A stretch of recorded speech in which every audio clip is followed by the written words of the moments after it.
Monty Raw. And I'm D Carmen. D Carmen in the building. Yes, sir. And guys, your screens is not fooling you right now, man. We got another special guest in the building, man. Our guy Joe from Authentic African back in the building. Let's go, yeah. What's up? Confetti What's and up? all. What's up? Happy to be here. Joe, what's poppin', man? How you feeling? I'm good. Good. Just got off another live stream. Been a good day though. Very busy day. I don't get days off. No holidays for me. Man, tell me about it, man. That's what I'm saying. I just played a song to make it feel like I had a holiday, but we still working, we still here. You know what I mean? All right, we're gonna get into it, guys. So as you guys know, just a couple little housekeeping items and stuff like that. Carmen and I have just recently have returned from the continent of Africa, specifically Cape Town, South Africa. A round of applause. Shout out to Cape Town, man. Beautiful, beautiful. It's delightful. Vibes, big vibes. You know what I mean? Cape Town was amazing. You guys were incredible hosts. You guys are giving us so many great suggestions of things to do, things to see, people to collab with, and we're so excited to get this together for you guys. So if you guys know, or you guys may not know, we're working on creating a trailer for you guys of the whole entire trip, so you guys can see the highlights. And we're gonna have vlogs coming out as well too. And they're gonna be rolling out. So make sure you have your notifications on and stay tuned. Yes. You know what I mean? Because they are coming, man. You definitely want to check them out. So, Joe, do you have any other announcements that you want to get off or anything like that before we get started? Yeah. First of all, I'm really looking forward to seeing all the content you guys put out, because I have still yet to go to South Africa, so I'm looking forward to reacting to your content, whether privately or publicly. Number one, I'm looking forward to that. Two, yes. So I am going live this Saturday about the Citizenship by Investment program in Sierra Leone. I just recently went live to talk about the Ascension program, which was really for people who were trafficked, whose families were trafficked during the transatlantic slave trade. The Citizenship program in Sierra Leone had previously, which has been put on pause, but there is another program that they have, which is an investment program for $140,000 and $100,000 respectively. Very, very expensive. Meant to target ultra high net worth individuals. There's a lot of controversy around it. I'm going to be interviewing one of the agents that has brought in a number of different people to Sierra Leone to get citizenship. We're going to talk to them about who's getting it. Right. And clue is, it's not us. And why they're getting it, and what we can do to maybe counterbalance what's going on there. So I wanted to mention that today. That conversation's happening this Saturday at 11 a.m. Eastern Standard Time for those who are interested in hearing that story and what's going on there. So I look forward definitely want to tap into that, man, for sure. I know we were just having a conversation about the citizenship. So in Sierra Leone, you mentioned, at the time right now, guys, this is February 2026, that they recently have paused the citizenship program. Do you mind getting in a little bit to like why that is, what's going on with that? Sure. So Sierra Leone has always had kind of like four main ways of getting citizenship, right? You could, get married to someone, you could live there, get citizenship, you could get citizenship like myself. My parents were both born there, so I was able to get citizenship. And then they had a newer program where they did this program called Ascension. They were doing this over the last couple of years where if you could prove that your DNA traced back to Sierra Leone in any way, you could get citizenship. You pay about $5,000. You go on a trip. You do a naming ceremony from the village or the tribe in which you come from. You would be given a host family, and roughly 500 or so, maybe a little bit more than that, maybe close to 1,000 people have actually done it and gone through this process. Basically, the process up until 2024 was that you go, you pay your money, you get your citizenship, you shake the hand with the president. They do a whole ceremony about learning learning a little bit about the investment environment. You learn the national anthem, et cetera, like kind of like a real process of getting citizenship. Right. In 2024, they made an adjustment for that. The adjustment was that the whole process was supposed to be the same, except they opened up the number of companies that you can get that you could do your DNA testing with. Oh, And then they okay. also had, so that meant that you could do it on African ancestry because the original was only African ancestry. Oh, okay. When they made this adjustment, they were like, it could be African ancestry, it could be ancestry.com. And then there was another genetic company that you could go through to get your DNA testing done. Gotcha. And then the other change that they made is that you didn't only have to have Sierra Leonean DNA, it could be 51% from any country in West Africa. So Oh, that was wow. the other benefit. So people got really excited about that. Right. But there was a third change. Uh-oh. The third change is that you had to Boo. come on 2 trips in 12 months instead of just the 1 trip. Oh, okay. Okay. That's not too bad. That's not bad. I feel like you should go to the country before you deciding that you want to be a citizen. Like that makes sense in my brain at least. Yeah, I thought so too. So that's what people did, right? They did that first trip in November of 2024. Okay. Now, the secondary trip that was supposed to happen in December of 2025, the citizenship program was put on pause, an indefinite pause. Oh. So people had already taken time off of work. Oh. They had already bought their ticket. Some people found out on the ground when they got to Sierra Leone that they were not getting citizenship.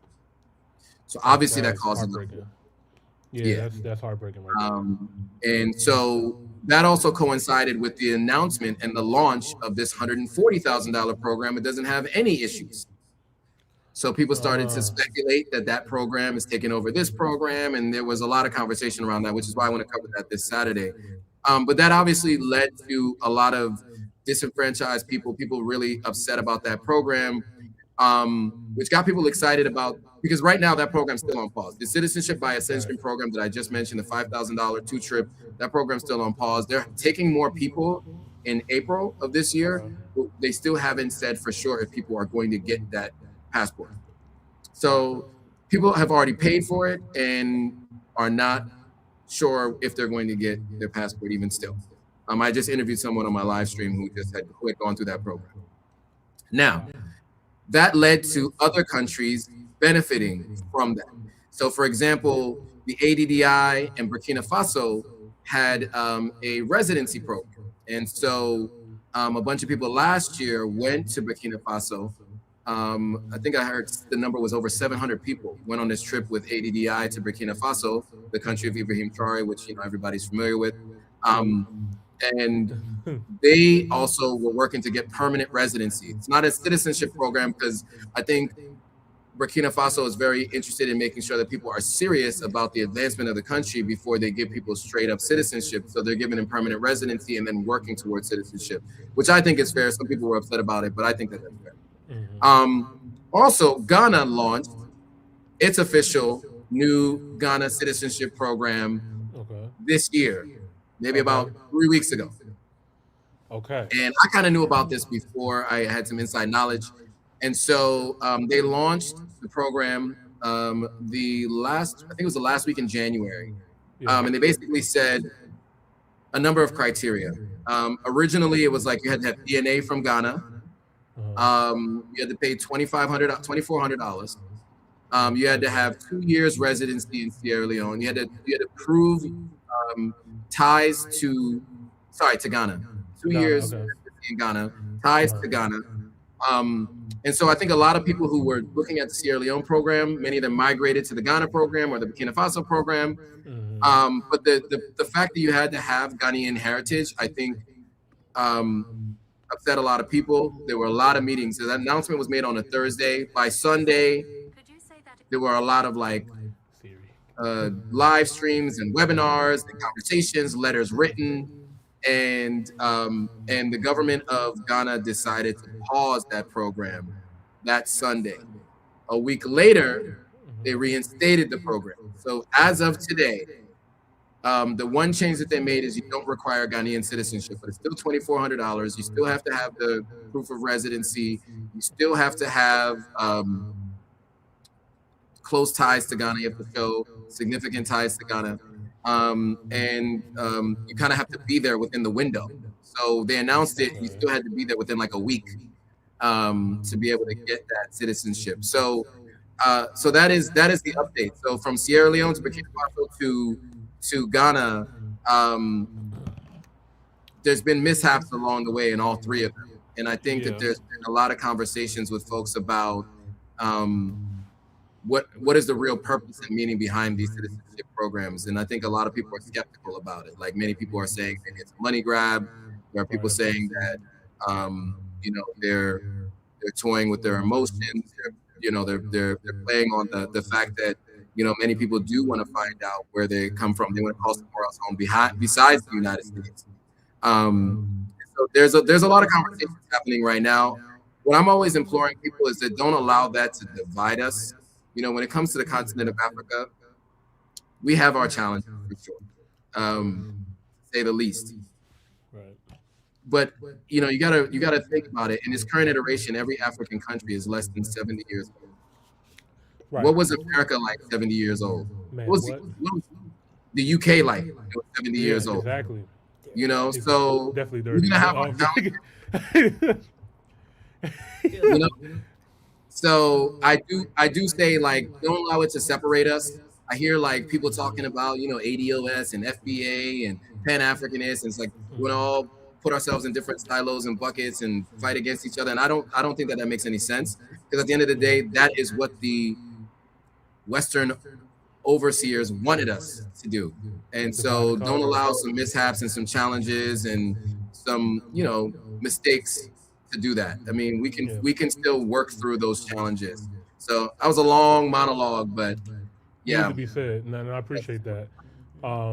Yeah, man, we got to give people grace, because like you said, these countries, they're young, man. They're young countries, so they need grace. You know what I mean? But we also want to hold them accountable as well too. Like, don't get twisted. But yeah, for sure. I definitely was looking at citizenship. So Ghana's like in my top 3. So I definitely want to like keep an eye on Ghana and see what it's doing and stuff like that. So I appreciate Ghana. Okay. Kenya. Okay. South Africa. Yeah. Mm-hmm. Of course. That's the big 3. It is subject to change for sure, but currently that is my big 3. So. Okay. Yeah. Right now, I'm just going based off of what I see. I will move to South Africa. But I've heard so many good things about Ghana and Kenya. I just feel like that has to be a part of my big 3 as well. Like he said, it's subject to change. Yeah. However, South Africa was a perfect starter country, especially because I'm used to just Western lifestyle. Mm-hmm. So, yeah. Now, I've seen Kenya got the Journey Back to Eden initiative that just came out recently too. Yeah. Like garden? Yeah, I know her. So Kia Wakesho Simmons is running that program with her company Traverse. And she really is spearheading that. Like, and I'll give her props for that. I had her on the platform a couple times and we talked about it. The original launch was delayed because of the government changes. But I'm like we say here, she didn't let that deter her, and she still pushed through with it. And she had a bunch of people there in December, and she's working on it. And she actually helps people patriate to Kenya. So not only like can you go on a trip, learn about real estate and all that stuff, but she can actually walk you through the process of like living in country. So if you need someone to kind of hold your hand through the process, get you all the proper paperwork and documentation and all of that, she actually does that herself. I want to partner with her on some of that stuff too. So that's coming later, but you can check out Journey Back to Eden, because I think that's the website. If you just type that in your browser, you can see everything she's doing around that. But she's really dope. Like, Kia's really good people for sure. Yes, I really love. I also love to like hear that there's like people that help walk you through it, because especially like for people who may be new to the whole process, it's just like it kind of eliminates a lot of steps versus like you trying to like trial and error yourself. It's definitely like 10 out of 10. Shout out to Garden of Eden. Yeah. So let me pull this up so you guys can see. I said Garden of. You said I was gonna let it rock. The Journey Back to Eden. Journey Back to Eden. Yeah, Journey Back to Eden. But I think it's a really dope initiative for sure.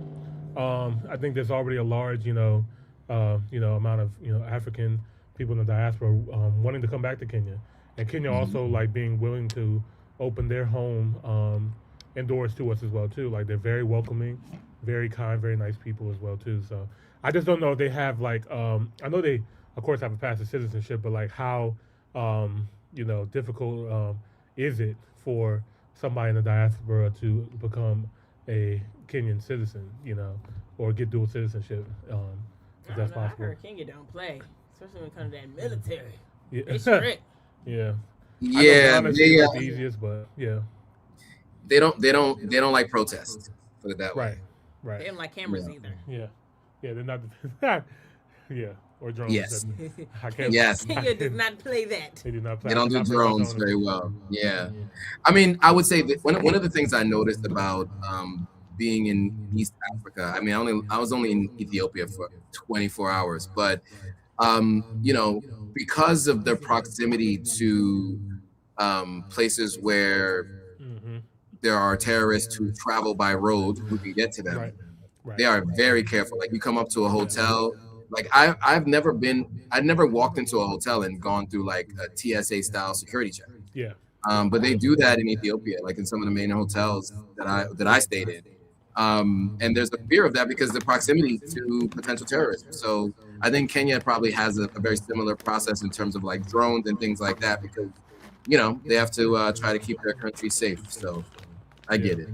I get it. Yeah. Same thing. Like in Kenya, I had to go to the mall. It's like going through TSA too. What? But like you What do feel you think you're bringing? whatever you thinking about bringing, Explosives? whatever you think Yeah. about bringing, it's not coming Or in. is it like strictly prohibited everything? Like no pepper spray, no knife, no nothing. No weapons, basically.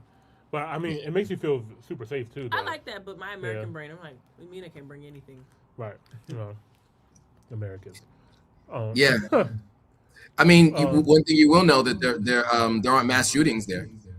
That part. Well, you ain't That had to part. eat us up like that. Right. He said, well, y'all got so much to say while you smacking your pistachios. No. I'm just saying, 'cause that was the first thing I thought of when I walked through that TSA. I was like, damn, this is a lot of security.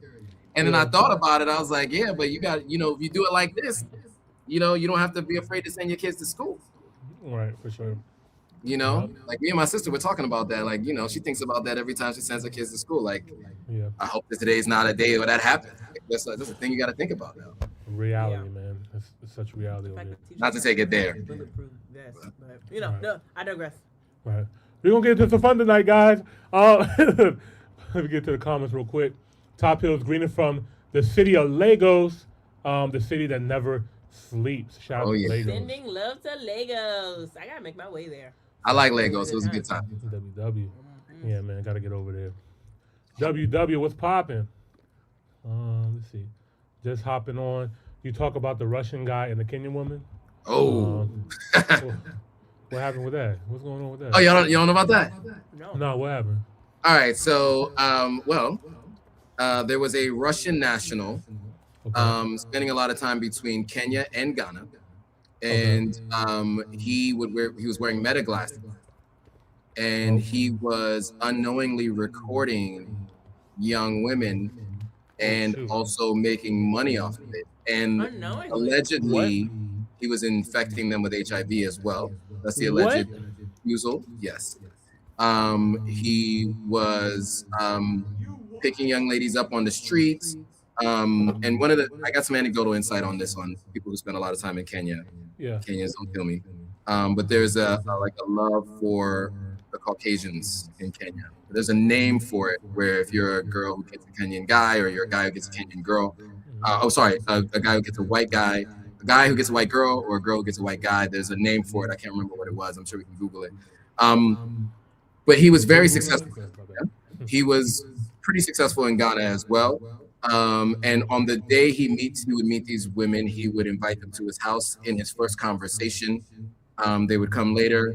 He would record them. Apparently, allegedly, he would record the encounter on his meta glasses and put it up on a paid for site where he'd make money off of it. So his videos he would use to promote it is like my video froze, sorry.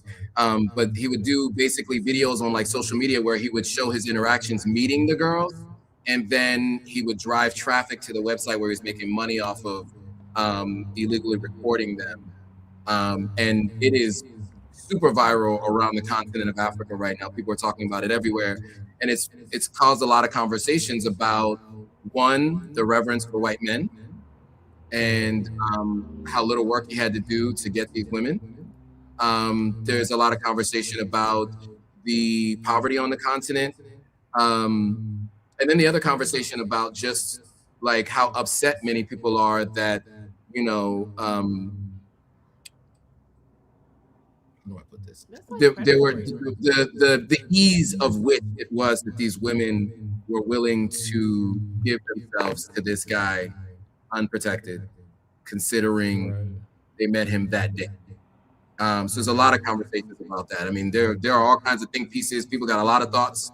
But yeah, that's the situation. It's really viral. I mean, That's there are people who've crazy. taken screenshots of his videos and shown all Yeah. the girls in like What? these like Brady Bunch style frames of Is like he all the is he different. like actually targeting underage girls or like younger girls or like it's just women in general? Like what? It's women in general. Okay. And from what I've seen, most of them are of age. Okay. So, you know, Still what's kind going of viral crazy. now, like in day 5 of this or 4 of whatever that's been going on, Uh huh. is now that the women that said no. Okay. There are like a few women who actually said no, and so people are sharing those videos. But I can't tell you how many people shared these videos with me on WhatsApp. People Right. are tagging me on Instagram. And also now, and I wear meta glasses when I go to Africa because I Yeah. hate carrying my phone around to vlog. And Right. now I feel like if I have my meta glasses, it might be seen as that's what I'm doing. I'm not, to be very clear. But Right. it now ruins it for other people who want to use meta Yeah. glasses. And there's so many bad things about it. I don't want to just say like people are devastated, right? Lives have been Right. changed forever. So let me just be clear Right. on that. That's a Yeah, very it's like serious thing. not only like Um, you've like yeah, affected their health, you've Yeah. humiliated them, Yeah. you've yeah. like plastered them on the internet, and then it's just like, and then to be, you know, I did shit. right, like like He's a black women go white through rescue guy. enough from black men. So it's just like that extra aha moment that I know that other people are trying to make it also is like an extra layer of humiliation. It's like, Yeah. poor No. girls. Yeah, it is nuts. It is nuts. No. Well. I mean, I don't know if y'all, there is plenty of stories. I mean, this is shocking. It's shocking. I don't know if I should share my Castrate him. screen really quickly. I can show y'all. There's this. Yeah. If you could, I vote castrate him.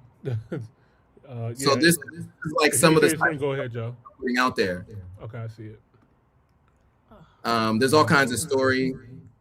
Um, these are the stories that are coming out right now. It's like the aftermath of what he's done, right, to people, right? They're saying she unalived herself after finding out her status, right? That's what they're saying.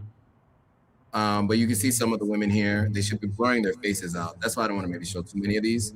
At the end of the day, they weren't aware that they were being recorded. So maybe I should stop sharing. But yeah, so that's what we're dealing with here. And it is, I mean, we don't know how many people there are. There are all kinds of numbers out there. Some people are saying 400 women. I don't know how true that is. I don't know how long he was on the continent. I've heard now he's been arrested. But it feels like a psyop. Like a setup. Yeah. Yes, it feels intentional. Where have we heard this before? Yeah. I mean, we've heard the story before, have we not? Yeah. Have we not? Yeah. Come on now. Like, I feel like it's almost like delusional to not believe that this was like intentional. Not just from him though, but maybe from another entity. Because that's crazy. Yeah. Yeah, it's really wild. It's not like, oh, I'm just humiliating these girls, whoop-de-woo. Like, you intentionally spread this disease throughout the continent to black women, knowing that they're going to go back into these black communities. Right. Like, no, that was nothing but malicious. Castrate them. Hey, yo. Listen, Listen, man. I'm not gonna say I'm in disagreement with that. I will say, I spoke to a few women on the continent, anecdotal. One of the things I think they were most shocked at was how beautiful some of the women were. Yeah. That was their most shocking part. Like, they were like, why would a girl like this go with a guy like Beautiful that? women have the worst love lives. Hey. Spoken from experience. I mean, beauty. Shout out to all the beautiful women out there. Mm-hmm. But It's We because love them. everyone thinks that beautiful women have this like fairy tale life. They like Mm. almost start to objectify mm, them slash us. So it's like you're not even human anymore. You're just this beautiful object until like the curtains come down and then it's like, oh, you're a person. right. So it's like, yes, of course this could happen to this beautiful woman. Like that's probably why she went for it. Who knows? And then let's keep it a beam, man. Let's keep it a beam. Is this a pay for play situation? Because I mean, Well, that seems to be the most likely situation, especially if we're talking numbers in the 400s. Like, who knows if that's real or accurate, whatever the case is. It's But even worse because yeah. it's like you are intent, like you know what your malicious intentions were, regardless Yeah. of yeah, okay, we're yes, talking, they yeah. want money. Like, okay, people do that around the world, everywhere for centuries. Like that's Mhm. actually, I think, the number one hustle since the dawn of time. Yeah, it's the first. They, It's the they first said ever. Jesus it's the first loved- business. Exactly. It's the first My business. point. Yeah. So I'm like, I think that it's so easy for people to look over, like, just want to be so focused in on that part instead of being focused in on this monster Yeah. who is trying to, like, eradicate our species to Yeah. some degree. Word. And I will say, from what I understand, he did not give all the girls money. In many cases, they just did it because he was white. He was white. So can we speak to something that I've talked about before? And This some is a safe people, space. some people in my family are not happy about me saying this. But if you have above your bedroom door a white Jesus, right? Here we go. And We're if getting to you, if you do, and if every NGO that comes there that brings medicine and food, you begin to believe that white people are superior. Instead of seeing yourself as an equal, you see them as superior. Yeah. And so the fact that he approached them and many times made them feel like they're being chosen by a superior individual. And I can tell you from my experience being on the continent, in many cases, there are people who do believe that. And look, if your Lord and Savior looks like that, then why wouldn't you believe that he is of the chosen group? And why wouldn't you want your Malata kids, is what I hear a lot, mixed children, conversations you have, skin bleaching, all those things, right? All of that is rooted in those colonial practices and those belief systems. That's why So, they destroying the libraries. Yeah. They don't want to There see it that. is. Oh, don't get me started. Yeah. I mean, and this My is Dr. Umar hat on. right. And they've been doing this stuff for years, right? I mean, they even Yeah. did this with, like, what was it, the doll test, where they ask little girls, what's the pretty doll, and they'll show them it's a black doll or a white doll, and then they'll automatically go to the white doll. How would they know that? You know what I mean? Like, what would make them spark the? It's the society, it's the subliminal messaging, it's everything. Like, we think it's like, oh, it's not that big of a deal, it's just this, it's just that. No, this stuff means something. It's important to have representation that looks like you. It's important to know that, people that you look up to, whether it be heroes, superheroes, or your religion, whatever the case, looks like you. It's important, But also, I don't like to run with the narrative that, like, it's always stemming from a place of self-hate, because it's like, why is love only love when it comes to, like, certain people? Like, love is love circumstantially. But, like, in certain situations, especially with black people and particularly white people, it's always like a weird tension on both sides. Well, With that being said, I feel like I said, there is some nefarious intentions behind this, and I feel like it's a setup for something, almost as if to make the African or the Kenyan, depending on who was affected, women look dirty. right. Because, like I said, their people are dying. Like they want to procreate with us, and it's like, okay, if we make the black women look dirty, then the black man subconsciously, depending on where you are, might want to procreate with a white woman. Shout out to all the African women, man. It's some of the cleanest, most beautiful women I ever been around. But that's coming from educated eyes. Right, for sure. But like you said, like it's propaganda. It's like and It's not just only like, that. what's the bigger motive right. behind this? We going down the hole. We going straight down. I'm just I mean, there's a population situation happening on the African continent as well, and there's some people who may not like the fact that, the population is growing at a rapid rate on the put continent. AIDS and HIV into the black community in the first place. Yeah, I mean, we know that Nigeria is supposed to be the most populous country in the world by 2050. Yeah, outpacing India and China, and that's just one country in Africa. You said Nigeria? Nigeria, yeah. The Niger. Shout out to Niger, man. And as you know, Nigerians are all over the planet. They're all over the world. Apparently, I'm one of them. Right. Shout out to Nigerians. So like that being a thing, it could be a situation where people, might have what's the word I'm looking for? An incentive to slow down population. But that is where my tinfoil hat is. I'm gonna leave it right there. Ain't no tinfoil hat. Because we on YouTube still, and don't forget to like and subscribe to the channel and share with your loved ones. If you want more juicier content, Zip my lips. let us know, and then we'll create a Patreon account where we can get into some real stuff. But let me get to the comments real quick, man. Love from Kenya. Shout out to Kenya for sure. Love me some Kenya. I got to get back over there, man. I got to get back over there. No spamming in the chat. Facts. Shout out to you. You're racist, bro. Right, that's cool. All right, checking in from Durban. Durban, what's popping? We got to get over to Durban, man. We heard it's nice and warm over there, man. Shout out to the East Coast side of South Africa, man.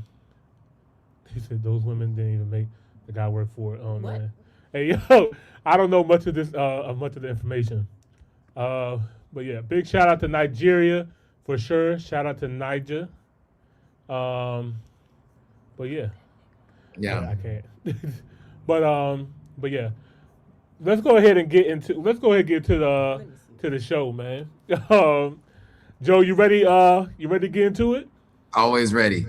Yeah, man. Let's get to it. So I got a couple of videos lined up for us today to react to, guys. As you know, we've been heavy in South Africa for the past month. There's still some South African content we want to check out. We also got some stuff for Kenya for sure. It's been a minute.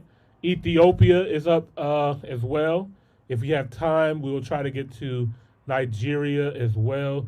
Let's see.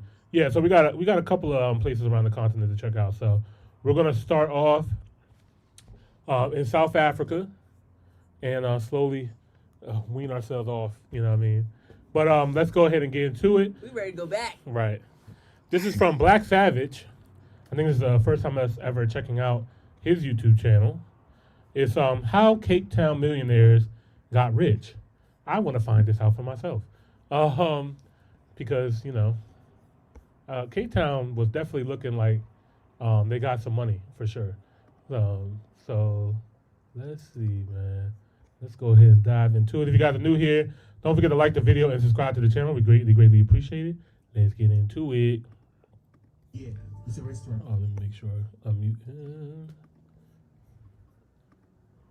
Our first store grossed 60 million in the first year. Whoa. Whoa. About 60 million. Am I speaking to a millionaire right now?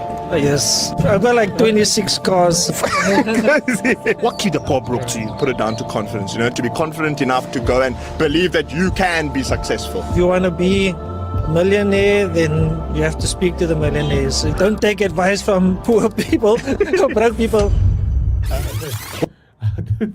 What do y'all think about that? The advice: don't take advice from people who are less, fortunate than you. Well, what type of advice am I getting from them? Right. Financial advice? Because I probably won't be taking it from them. But maybe life advice. Anyone can give that. All right. Wisdom. Yeah. Yeah, I was gonna say, my initial thought on that is the same thing. Yeah, like you get different advice from different kind of people, right? Like if you want to know about what it's like to be married, then you talk to a married couple that have been married for 70 years, Yeah. You know, if you want to learn how to Wait, you reach telling me a not to financial ask goal, Cardi B? I'm sorry. I'm sorry, my bad. That's it. thanks. I'm not even going to dip in on that one. But if you want to reach a financial goal, speak to somebody who's hit those financial milestones that you're looking to meet. So yeah, I mean, I think that actually does make sense. I mean, I just am noticing that all the people he's interviewing are of Dutch descent. I haven't seen any African millionaires so far. That was the thing that I was noticing in this on the street interview. I'm hoping that we do get to see some, you know, African millionaires. I do know there used to be some, or still is, some wealth disparity in South Africa. So yeah, let's see what he's talking about.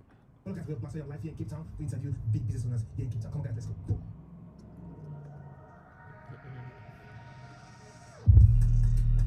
Hey. Guys, we're Blaster Life here with Tony. Where are you from? I'm from Canada. And Canada. I'm a citizen, but I've been in South Africa 15 years. Whoa, that's big. I know, yeah. I'm basically South African now, I guess. What was on your arm? I own restaurants with my husband. Why'd you try to So cover well, it? it's been about 10 years now. Going strong. Got in Cape Town. Cut this only sleeve. about 2 years. Wow. What made you go into cooking? I cooked to pay my rent in Toronto when I was about 18 years old. Literally. Did me well. And then I got heavily tattooed and fell out of it and then worked in shops and then now I came back to cooking. So The most you made a year is a restaurant. a lot. Our first store grossed 16 million in the first year. In Iran. Yeah. Whoa, that's It big. was a lot of hard work and it wasn't easy. And I cried a lot. How did you start? Were you born to a rich family or you made all this yourself? I don't come from a rich family at all. I'm a single parent and worked my butt to the bone. Don't ever give up, I guess. And positivity is always the key. You can do it, I promise. If I can do it, you can do it. What's the biggest challenge you're facing in your business? I love her attitude, man. Oh wait, were y'all not hear? Did y'all hear that? I don't even know. Were they able to hear all that? Oh, my bad, y'all. Do some quick sound test. Where? Come on, man. Were y'all not? Okay, y'all could hear that. Okay, this is low. Right now. I would say juggling everything because we're doing everything. So I don't just cook. I teach people how to cook, and then obviously I step out of the kitchen, and then it's management and social media and accounting, and you know, there's a million different parts, and it's always moving. So obviously stretching yourself across all those boards is very difficult, but it's stressful. It's a high stress, but it's worth it in the end, I guess. So while growing up, was restaurant business your passion? It has to be a passion. If you don't love doing it, definitely always do something you love. If you don't love it, then why are you doing it, I guess? Was there a time in your life you were seriously broke? I was broke at 18, 19, 20, 21, 22, 23. I came here, I met my husband, and he was a tattoo artist, and he was well known, and then we started traveling together, and then we just kind of clicked from the business realm of things and worked well together. What keep the poor broke? Oh, that's difficult. Everybody's dealt with, you know, a really crappy hand of cards. I don't expect someone to just be able one day to wake up and just fall into millions, but it does, you know, I think it's always mentality. It's not always what you've been given. If you want to change it, you can. Will you say you're a millionaire or you're a billionaire? I'm not a billionaire. I'm a hard worker. At what age were you when you made your first million? I would say 30. Oh, how old are you now? I'm 37. Whoa, that's a small gap, man. Yeah. Someone broke watching this video right now. What's one best advice you want to give? There's so much. There's a million different things. I mean, don't expect it to happen just like immediately. Hey, I worked for a lot of people, and I always treated their business like it was my own. And then I think that with them trusting me, they obviously taught me a lot. So it's not just, you know, you're going to go work hard, you love what you do. It always, don't look at someone else and be jealous of what they have. If you find someone who has something that you want, you should actually befriend them. And I'm not saying befriend like be, you know, funny with them. Befriend them and actually learn from them and be like, how did you do it? Exactly what we're doing right now. Asking me, how did you do it? What did you do? That's how you learn and how you progress. And then go, okay, thank you, you helped me, and move on. And then as you climb the ladder, you just kind of learn more and more and more until you get... Can you go back, lose everything, and start all over again? Yeah, if I had to start over again. You know, sometimes I'm like, oh, I wonder if I can just... I've got another restaurant idea. Maybe we can just leave this. You know. What separates the poor from the rich to you? Okay, like I said, if you're dealt to be in an area or that's not maybe, you know, you were never born with money, it was never handed to you, it's really difficult to say because the separation obviously becomes where you began. However, there are ways and means to get out, but I don't think it's that easy for everyone. You know what I mean? What's the thing you bought this year? I don't go that much. My husband's worse. He buys me things. I'm the one who I penny pinch. Oh, I just interviewed this millionaire lady right now. From cooking at the age of 18 just to pay her rent to becoming a multi-millionaire. Whatever passion you have, push. We were standing right there. Right? I'm sorry, y'all. We reminiscing like exactly where he's standing at. I remember we took pictures right there. Mm-hmm. Oh man, shout out to Cape Town, man. Stick to it and hustle hard. You're gonna get there definitely. Come on. What up, guys? We're Blaster Life here with Alan, Where you from? from Cape Town. What do you do for a living, sir? I'm an automation engineer. For how long? 10 years. Oh, what made you go into it? It's the industry my father was in, and fixing things. As a kid, took things apart to see how it works and put it back together. What's the biggest challenge you're facing in your business right now? Competency. We lack a lot of competency in our industry. Most of the skilled people are leaving the country. It makes our work harder for me. It makes more work for me. What's the biggest revenue you made a year? About 60 million. I make 25% of all the GPs, so it's an ambitious target. So So that's just make more money every year. that's seriously. Were you born to a rich family or you made it yourself? I made it myself. So when I'm going to your business, what's the best advice you want to give? Never give up on your dreams. Be the best version of yourself every day. What's the biggest mistake you made in your business? Trying to please too many people at the same time. Whoa. Was there a time in your life you were seriously broke? To chase my dream, I had to leave my job, left the country, moved over to the UK, looking for work. Well, that was self-inflicted. So then I found a Oh yeah, good juice. job at Airbus, started learning how to build planes, just carried on from there. So someone broke watching this video right now. What's the best advice you want to give? Speak to the right people. Don't speak to people who aren't where you want to be. So if you want to be a millionaire, then you have to speak to the millionaires. If you want to be an engineer, speak to an engineer. Find out what it takes to be the person you want to be. Don't take advice from poor people or broke people. It's just my philosophy. So am I speaking to a millionaire right now? Yes. Whoa. How old were you when you made your first million? I was 36, Whoa, how old are you now? 46. Do you feel you lived your dream? I'm living my dream. So I just live for my kids and my family now. What's the biggest mistake you've done that you don't want your kids to make? Getting involved with the wrong people, the wrong friends that don't have your ambitions or don't have your best interest at heart. Choose your friends wisely. What's the biggest financial mistake you've made? Trusting people with my money that I shouldn't have trusted them with. Everyone will try to take your money from you, but because of my wife, that's also very important. A good partner that is a sense of common sense. So she was also a big deal. What are the secrets that made you a millionaire? Giving. I found giving to be a bigger blessing. So the more I gave, the more I received. Trusted God with a lot in my life. I always felt that because I grew up poor, I used all my money, whatever I had left, for the poor. So whether it was putting them through school, or feeding them, or whatever. So it doesn't matter how much I gave, God always gave back more. What keeps the poor broke? I think it is the mentality of not being good enough and also not having the right teachers, the right influences, the people that you surround yourself with. A lot of poor people surround themselves with poor people and they'll always be poor because of that. They never aspire to be better than where they are. But you have to work very hard. So what's the most costly thing you've bought this year? I've got like 26 cars. Whoa, that's big. What biggest car you have? That doesn't matter. It's just a hobby. I take more pride in my bicycles and spend more money on my bicycles. So that's big. What guys, we're AuthenticAfricanLife here with? Devin Bosch. Whoa, that's in the car right here. What do you do for a living? I'm CFO of a property group. Where are you from? Port Elizabeth originally, but we moved here last year. How did you start? How did you go into it? I've been an entrepreneur from a young age. Started my own real estate company back in Port Elizabeth and East London, and then we sold it, came to Cape Town, and then That's big. What the most revenue you made a year? No, I don't want to disclose that. Were you born to a rich family or you made all this yourself? I was born into a decent, well-off family, but I mean, they showed us how to hustle. They never really gave us anything, to alleviate our lives. But yeah, we all went to university, all went to good school, so I think it helped. At what age were you when you made your first million? 27 maybe. How old are you now? 30. That's 30 next month. So. Was there a time in your life you thought you'd be like this? Was there a time in your life you felt you won't be like this? No, I always knew. You always knew? Yeah. What's one thing that kept you pushing in life? I'd say my grandpa and my parents. I always looked up to them. They're quite good entrepreneurs, so I always wanted to be similar to them and create a good life for my family. So someone that's broke, can that person still be an entrepreneur? Yeah, anyone. You get partners that know how to do the job well, and that's all you need, really. What's the best financial advice someone has given to you? Save and invest. That's what you have to do. Don't splurge on things you don't need. What's the biggest challenge you're facing now as an entrepreneur? Probably the market at the moment. Low stock, I would say, in the property market especially. Yeah, not anything else. Everything's going really well. So yeah. What keeps the poor broke to you? Their mindset. They think they can't get there because they don't have the money, but it's not true. You just need to make the partnerships and ask the right questions. What's the most costly you bought this year? Yeah. Oh my God. How much is it? 1.2. Whoa, so that's big. That's it. Someone broke watching the video right now. What's the best advice you want to give? Just keep asking questions, keep knocking on the doors, and create it for yourself. What biggest financial mistake you've made? Investing in oil.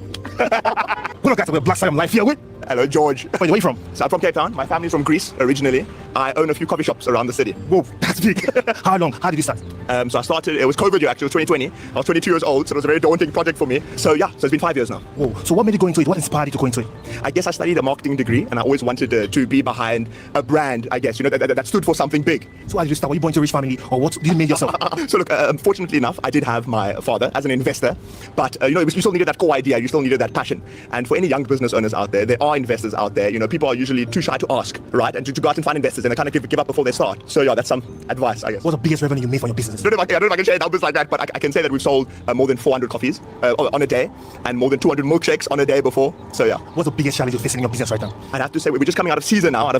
Trying to think of the math right here. 400 coffees a day times, let's just say 300. You know what I mean? Probably has 60 days off, 2 months off maybe. How much is a cup of coffee in South Africa? Like $3? Duran. Oh, well, maybe not. Probably like I'm just 50 Rand. Maybe that's even too much. My conversion's terrible. 30 Rand. That sounds more right. Like it. I got some coffee. I got like multiple cups of coffee for me not to remember. I mean, I'm just doing some rough estimates. I'm getting like 360,000 USD. Ain't too bad. Yeah, just from coffee. I could be way off. You know, that's just the coffee, but interesting. Wow. Yeah.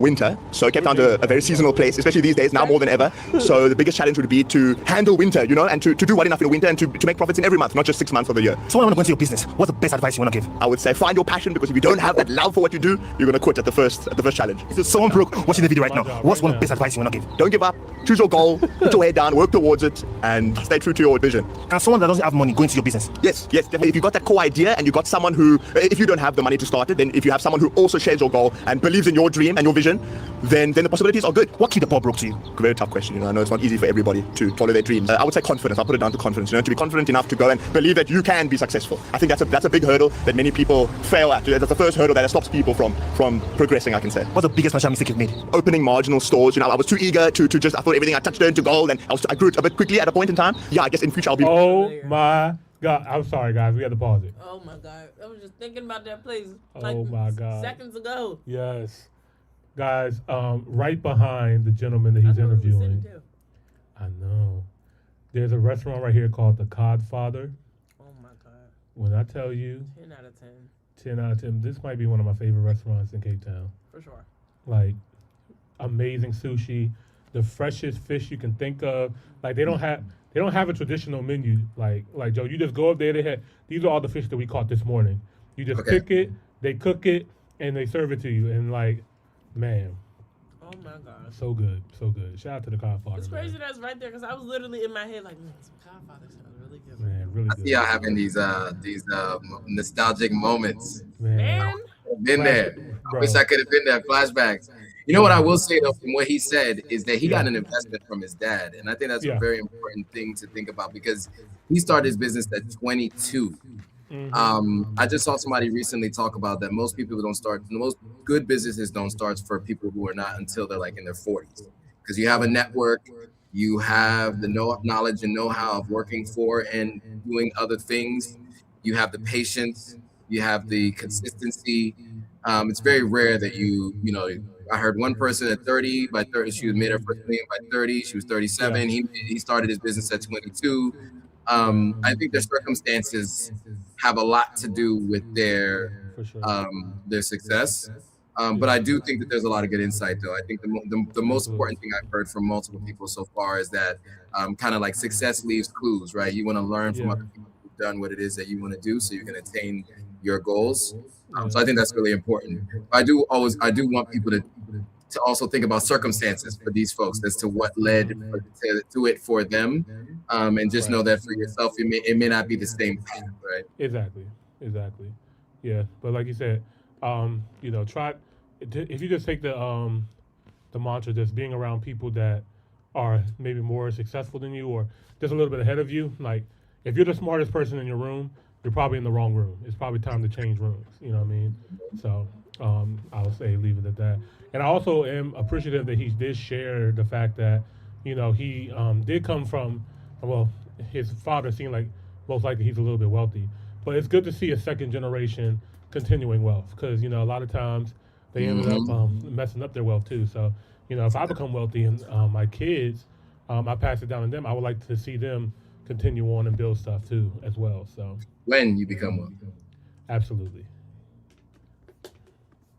More measured, but the biggest financial mistake is maybe too overconfident, you know. What's the most costly you bought this year? I bought an ice cream machine recently. Oh, how much is it? Quite expensive. How much is it? 40,000 for the one that I bought, you know. It's Crazy. What's one piece of advice you give to your younger self? Go out less with your friends on the weekends. Do you feel you would have made it without your father? I like to think so. I owe him a lot. I'm very thankful and very grateful for everything he's done for me, but I want to say yes. If you go back, lose everything and start over again, what's the blueprint like? I think I was fortunate enough. My first few years were good. I'm only 5 years in. You know, I wouldn't do anything differently. The age you were when you made your first million? I was 23. How old are you now? 27. So when you say you're a millionaire, you're a billionaire. would have a few million. So the business is called George's Coffee Bar. Where's it located? Yeah, there's 5 stores currently. There's one in Long Street and Batencamp Street in the city of Cape Town CBD. There's one in Marine Circle, Parow, and there's one on Fort Tracker Road in Maitland. All right, thank you. Check it out. Check it out, guys. Whoa, that's it for the week. We're done and dusted. So many millionaires and entrepreneurs in the streets of Cape Town, guys. Just learn today. Whatever you're doing, stick to it. Don't change. Have the passion. Have the faith. You're gonna get there. If this video inspires you, make sure you like and share to a friend. Let's get to 1,000 subscribers, guys. Come on, let's go. Boom. Shout out to him. The energy. You know what's crazy? I feel like we ran into like so many people and like we still didn't stop and talk to enough strangers. Cause Yeah. Who would have known? Right. And congratulations to getting to your first 1,000 subs, man. Yes. A round of applause for that. Oh, he is 6 now. 6,000 now. Yeah, he had the right energy too. For somebody who had under 1,000 subs, he did a good job with editing and like interviews and stuff like that, because you don't have a lot of time to learn it that early on in the process. So shout out to him. He's really ambitious guy. You can tell. I like that. I wouldn't have known that he had less than 1,000 subs until he said it. Yep. Right. So shout out to him. He reminds me a lot of the School of Hard Knocks as well too. Yeah. His videos. So you guys, you don't have to reinvent the wheel. You know what I mean? So it's just dope to see what he's doing for South Africa. You know. So shout out to him. All right. Get to the next one. All right. This is my guy right here. Ooh. Shout out to Taze Unleaded.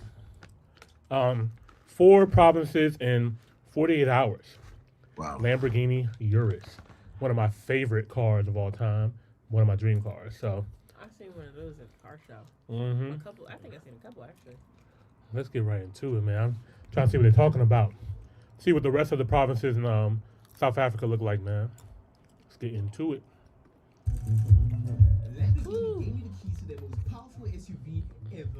Built for 48 hours. And when I'm at the helm of a hybrid-assisted V8 family SUV making 588 kilowatts and 950 newtons of torque, I did what any rational person would do. I drove it every possible second I got, somehow passed through 4 provinces and put over 1,600 kilometers on the clock in around 48 hours. Welcome to the tabs unleaded Lamborghini Urus SE road trip. Part This kind of look like it from right there. 1.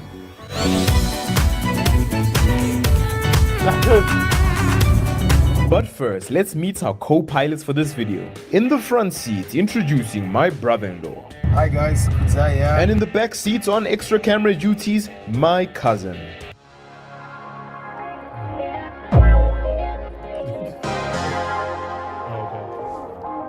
Getting the opportunity to spend some serious time with the Lamborghini is a huge deal, and for me it's a prayer that I've been waiting for a very long time. So when I was given the freedom to go absolutely anywhere, the answer was pretty obvious.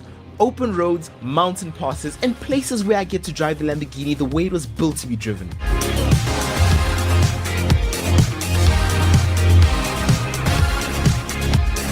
Stop.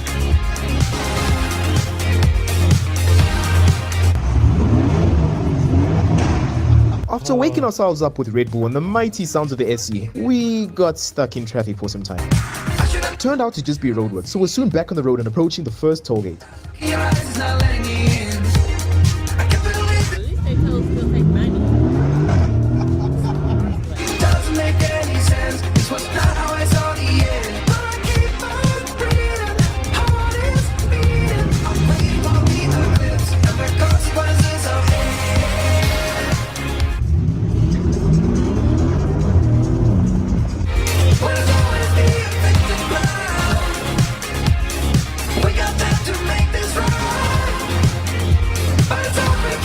It was at this point, about 3 hours into the trip, that we realized it had been 3 hours. The Urus SE really does a great job of hiding the distance traveled. In fact, if I could sum it up in a phrase so far, it would be comfort at the helm of mayhem. We had reached our first stop. So far the trip has been absolutely amazing, guys. So we left home with a full tank. Right now we have burned through a quarter tank, which to be honest isn't bad given the amount of driving we've been doing, and also given that I'm really struggling to keep this car out of course mode. My tank, however, was empty. So we got some breakfast and went back on my hunt for some of the most scenic roads in South Africa.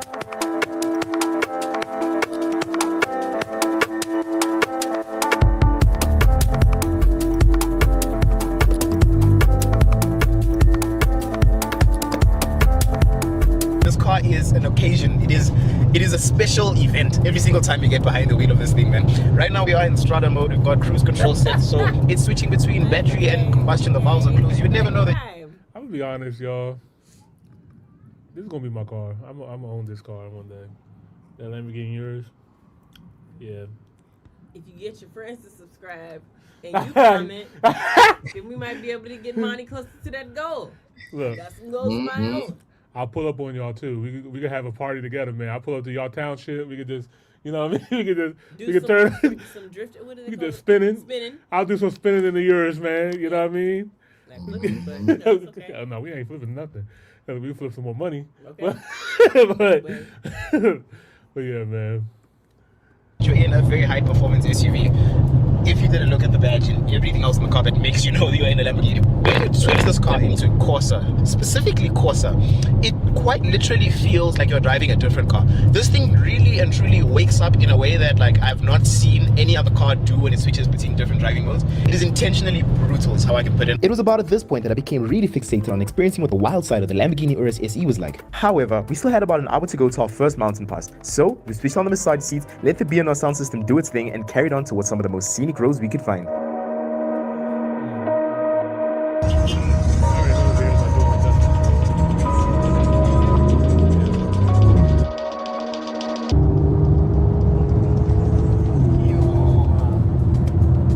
Guys, I'm hoping he goes on the garden route. You guys have told us so many times like the garden route is like one of the most beautiful drives in South Africa. I believe it's like between Johannesburg and Durban. I could be wrong, but I hope he actually goes on that trip. Because I remember seeing a video of somebody driving, and I was like, man, that is just some of the most beautiful road scenery that I've seen, man. But yeah, that'd be nice to check out here.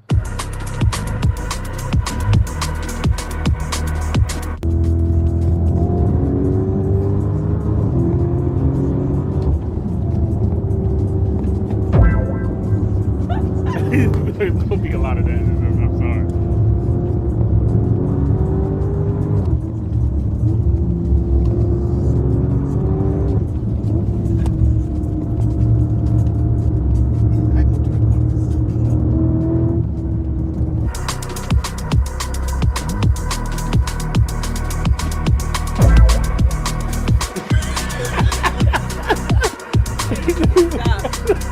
We are at this place called Farm Store and Cafe. We've got the Urus behind us over there, and we've done a little bit of Makuba's Kloof Pass. The roads are absolutely beautiful out here, guys, and that thing right over there has been blowing my mind over and over and over and over again. It's raw, it's emotional, it is quintessential Lamborghini. I'm trying to find the right words to tangle with, to kind of share with you guys the emotion that car brings me, and I'm struggling. So what we're going to do is we're going to hop back into the car, we're going to do the rest of the pass, and I'm going to take you guys along with me, then we can kind of see if the words come out a little bit easier. Okay guys, so we're going down the rest of Makuba's Kloof Pass. We've got a mic on the exhaust. I'm not going to do any talking, I'm going to let the Urus explain to you what she is. Yeah. I mean, seems dangerous. Is it really a road trip in South Africa if you don't see a baboon on the highway? I'm just saying. Yes.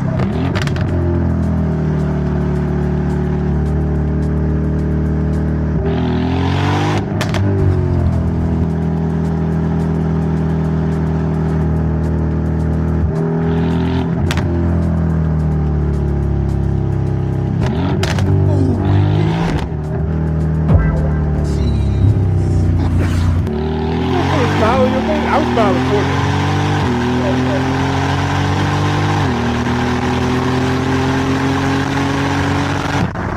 We watched till now. It's like That seems real. big things, man. Yeah, no, like his channel is just really good quality.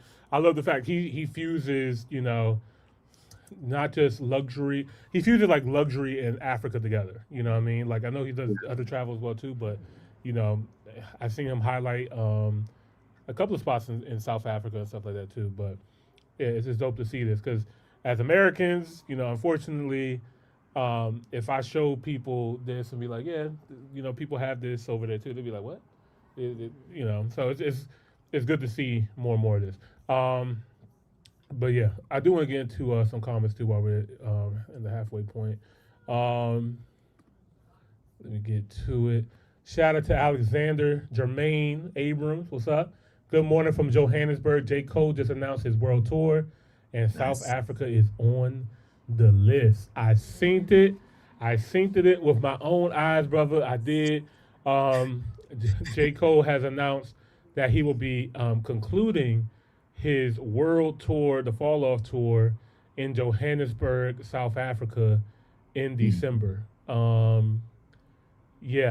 Somebody told Jermaine what was going on in South Africa in December. Somebody had to tell him.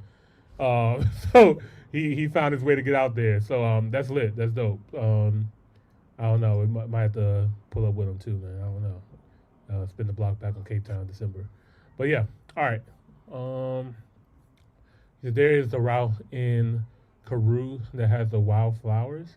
The one in Cape Town to Bloem. Okay. Nice.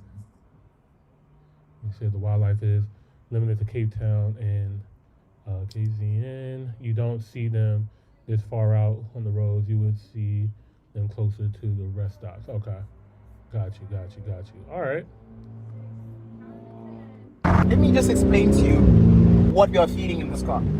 First things first, Lamborghini Urus is kind of like that one friend you had in high school.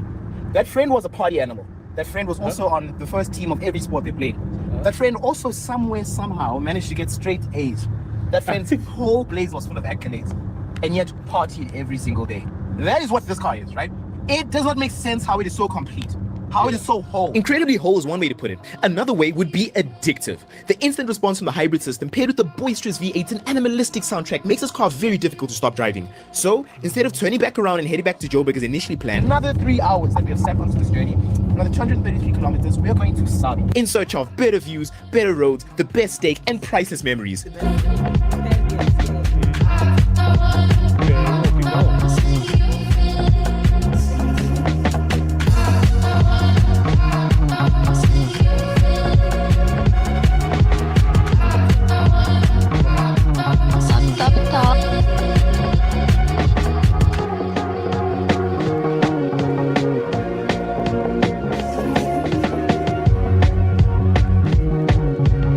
So we've taken a quick little stretching stop over here on our little road trip. And by little, honestly, that's an understatement, guys. I think I'm putting more mileage on this car than it had when I picked it up. And that's the only way for me to actually tell you guys if the Urus SE is a great car or not.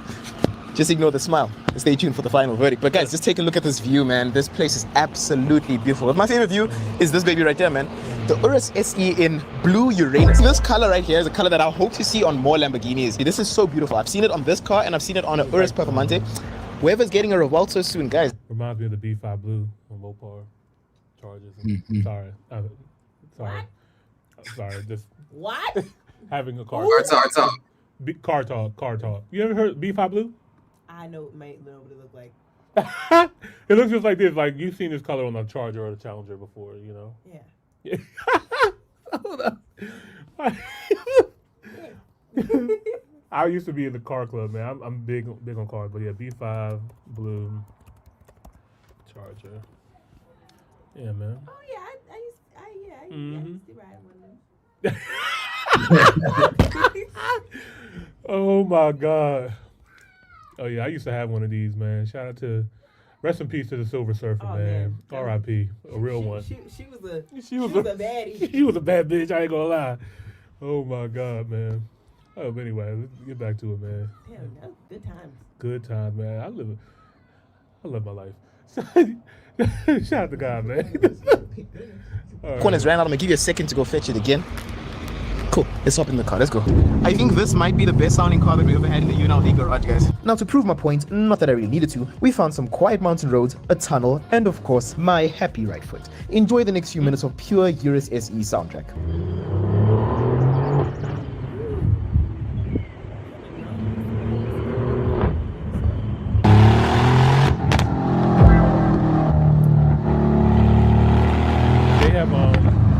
You can get like a GoPro and like kind of stick it on the car so you can get shots like this. Okay. People do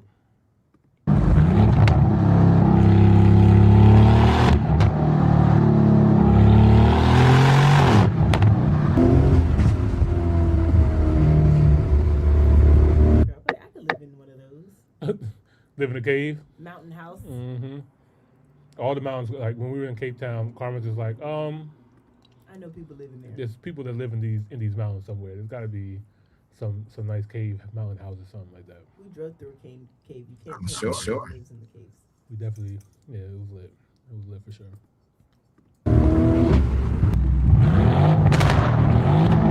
Oh man, you knew what you were doing right here. Yeah, stop. Yeah.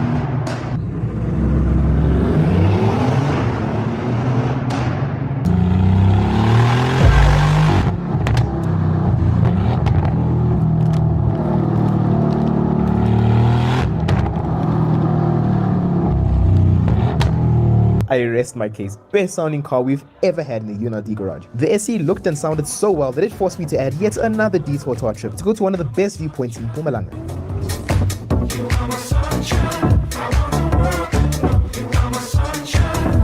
You need to launch it though, so that people see our reactions. We're used to it, but it never gets old. In Mexico, by the way. Yes. Mexico's beautiful this time of the year.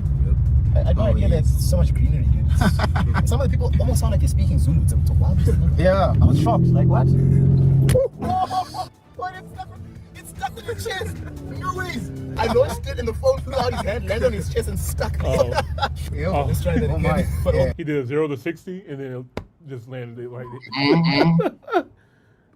there. Yeah.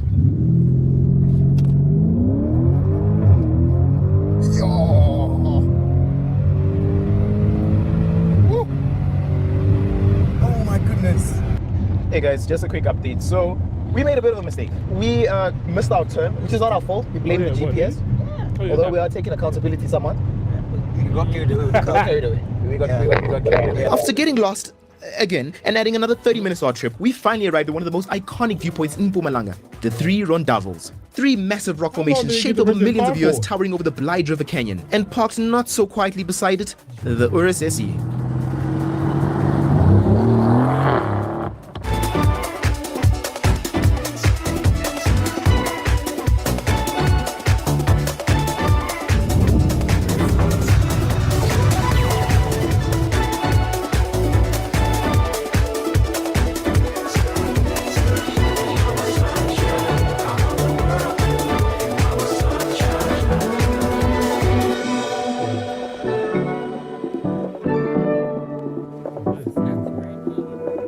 Top to Three Rondavels. Look at the view from today. It's so clear out. You can see absolutely everything, man. Wow. Dude, that is steep. I think personally, because I drive a Lambo, if I jump down there, I'll just have to brush my t-shirt on, put my cap back on. That's it. I'll slide. Come on, dude. Yeah. We can see you break a finger and that's it. Fine. A few scratches, a few scuffs, dude, and then good to go. So our time at the Rondavels is pretty cool. You just come out here to breathe, really, dude. You breathe and you just look at beautiful views. Man, sometimes you just need to disconnect, guys. Just unplug the wires in life sometimes and reset. But what's even better than that is driving a Lambo. So we're gonna get back into the Urus SE, and the next mission is lunch, guys. So my plan for lunch is to drive about an hour and a half away to go to Sabi and have lunch there. And I mean, these are the things that kind of happen when you drive an Urus SE, right? Distance doesn't matter. Dude, we will go to Zimbabwe now for bread. So guys, fasten your seatbelts and enjoy this edit.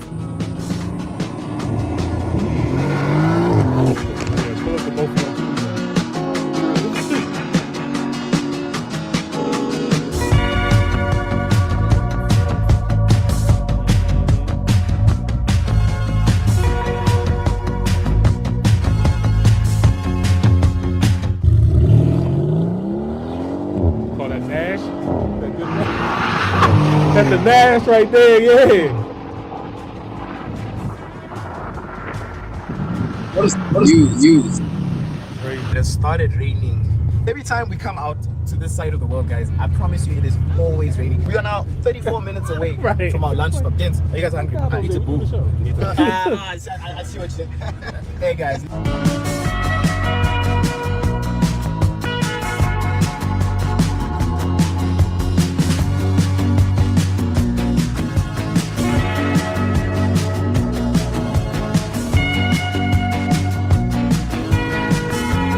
Lunch was a solid 8 out of 10. The steak was good, the views were great, and the Urus that got us here was even more spectacular.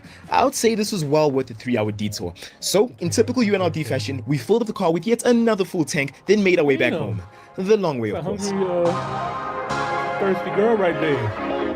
On drive. Right. Three stops for 3 hours. Man, that's a lot of gas.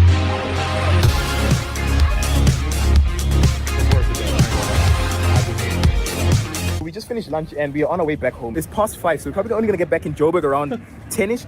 But that's not stopping us from stopping at every beautiful viewpoint. My search for the most scenic roads in South Africa has been ongoing for the past 7 months. And what we stumbled upon next cruised into my top 10 with these.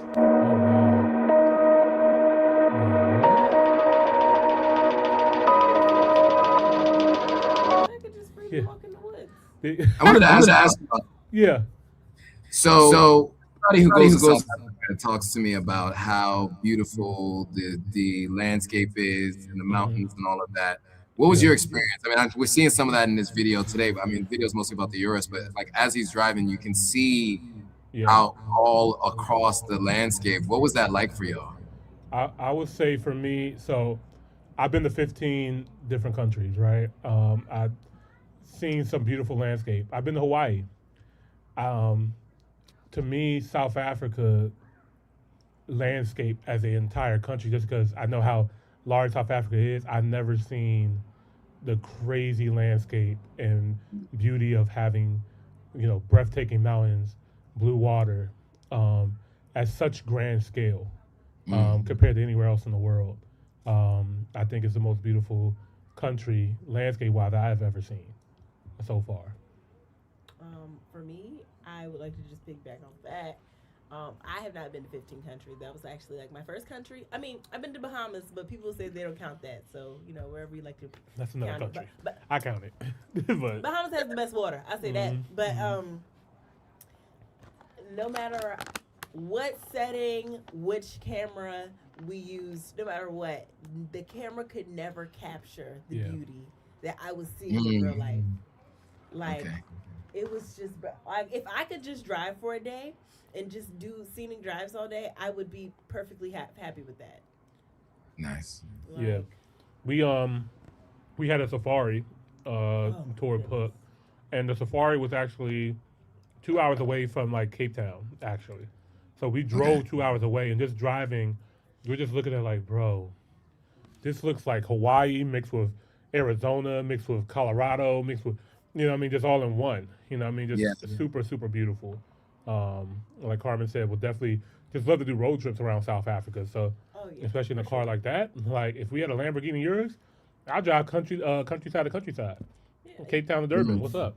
Honestly, I fully trust that you'll be able to figure something out on the other side of that road. Oh yeah, that's the other thing. We, you know, they drive on the other side of the road and the steering wheel's on the other side, so it's like double confusion there. But I think with enough practice and will and might, just hope for the best. You'll be all right. I will be able to learn how to drive in South Africa. So that would be on the list. Alexander Jermaine Abrams, 1615. Did we manage to do a wine tour?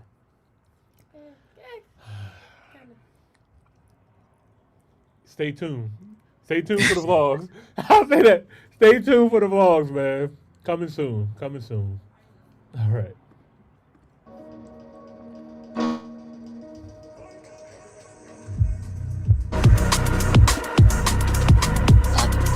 Stop.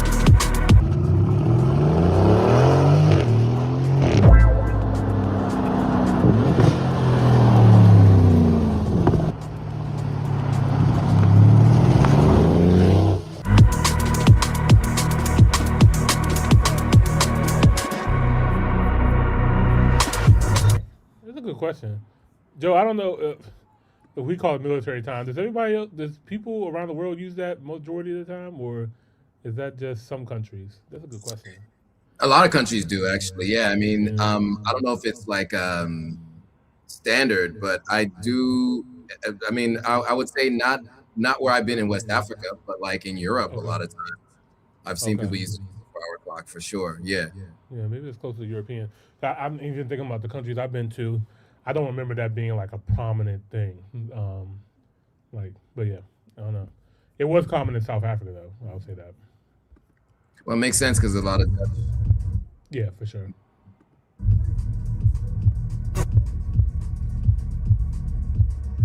Tell me which is more theatrical.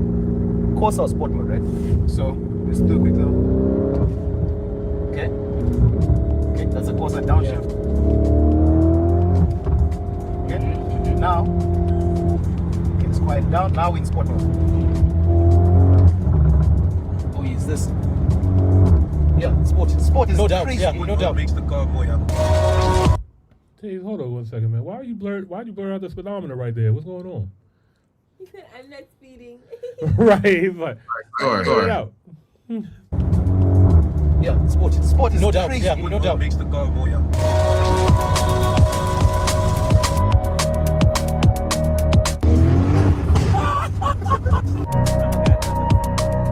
In just one day, we climbed Mahuba's Kloof, chased some of the most scenic roads we could find, and somehow put well over 1,200 kilometers behind us. We searched for the best steak, shared long stretches of road, and did what road trips are truly about, bonding.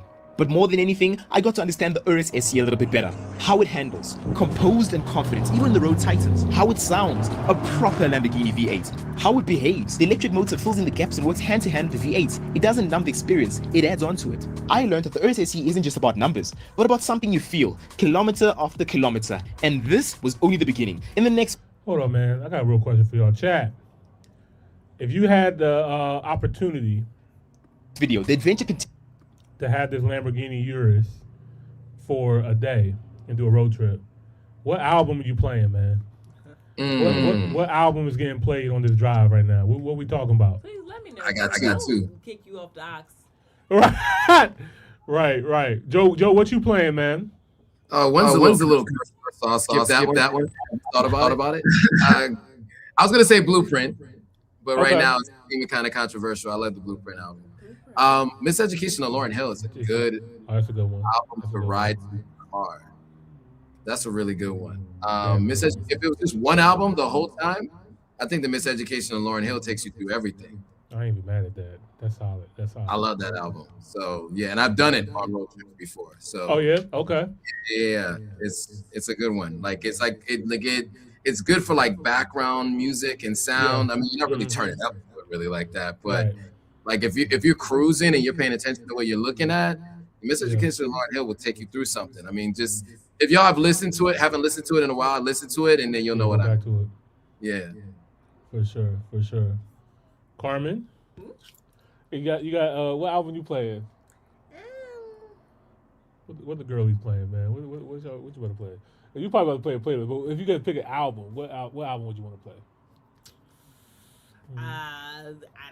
Probably like something alternative, like Mids by Placebo. Okay. I don't know who that is, but yeah, I heard about a placebo before. It's like it's like a organ thing in your body, right? Like a cell. No. No, my bad. A placebo is a sugar pill. It's a sugar pill. It's when you do an A and B test, right? And you want to there you go. Okay. Hey, the more you know. I'll be. What about you? You say. Fucking German. Was Forest Hills Drive? Was it Forest Hills Drive? What is it? Forest Hills Drive might actually get it done. I ain't gonna lie, but I wouldn't be too mad at that would get it done. But I wouldn't do that either. I wouldn't do that. Honestly, roundhouse your ass. It also depends on who's in the car with me. You know what I mean? I do like to cater to my audience, but if I was alone, maybe Kanye West, My Beautiful Dark Twisted Fantasy. Oh yes, okay, banger. Yeah, banger. Yeah. That album is like certified goated. For like, sure. You know what? I'm mad I didn't pick that one. Yeah, that's a good album. That is a good album. Second choice, I might do Victory Lap. Victory Lap by Nipsey Hussle has been heavy in my recent rotation too. So. Okay, all right. Niggas in Paris. Mm-hmm. Oh yeah, Watch the Throne's another sleeper one too. Sure. Watch the Throne is a sleeper. Watch the Throne, the whole through and through, no skips. Yeah, facts, big facts. Yeah. I love that album actually. He said personally, shout out to Alexander again. He said personally, the 911 Turbo, and then I only the Bad Boys soundtrack. Okay, oof, that's controversial. That is the Bad Boys. Wait, which Bad Boys we talk about? We talk about Will Smith the movie and Bad Boys. I think that's what he's saying. The movies. Yeah, I think he's talking about Will Smith and and Martin Lawrence, not Diddy. Like, Right. You know, he'll be out soon. Don't fight. Hey, yo, it's like, the movie. He said the movie. Okay. Got it. The movie. Got okay. You, The movie. I got you. And come face to face with danger as we try to understand the RSSC a little bit better.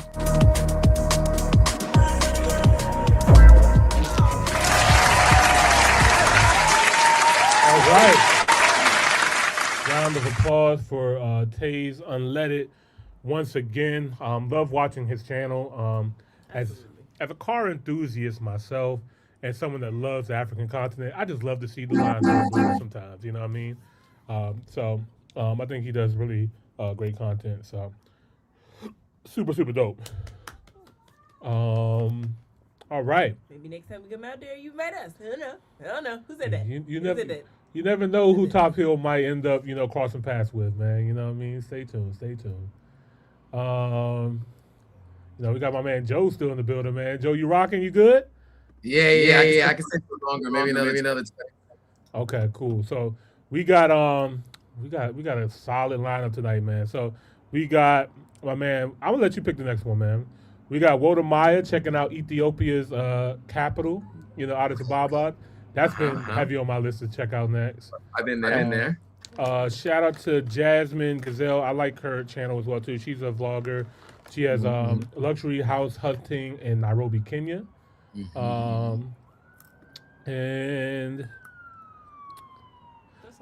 then she is so pretty.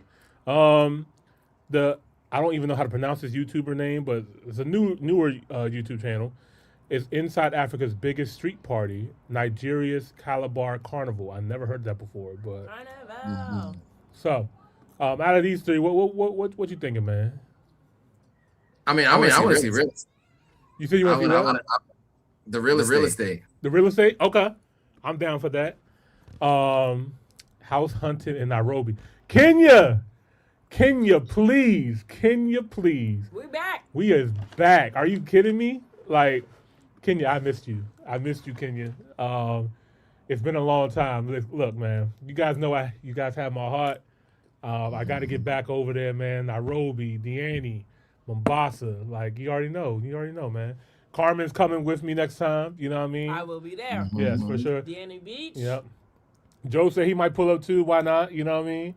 Like, you know what I mean? We got to pull up on Kenya, man. I don't have my Kenyan bracelet on right now, but I might have to fix that by the end of this video. Yeah, I always keep it on me though. All right, let's go ahead and get to it. Shout out to Jasmine Gazelle, really dope YouTuber and vlogger. She's been all over the continent, man.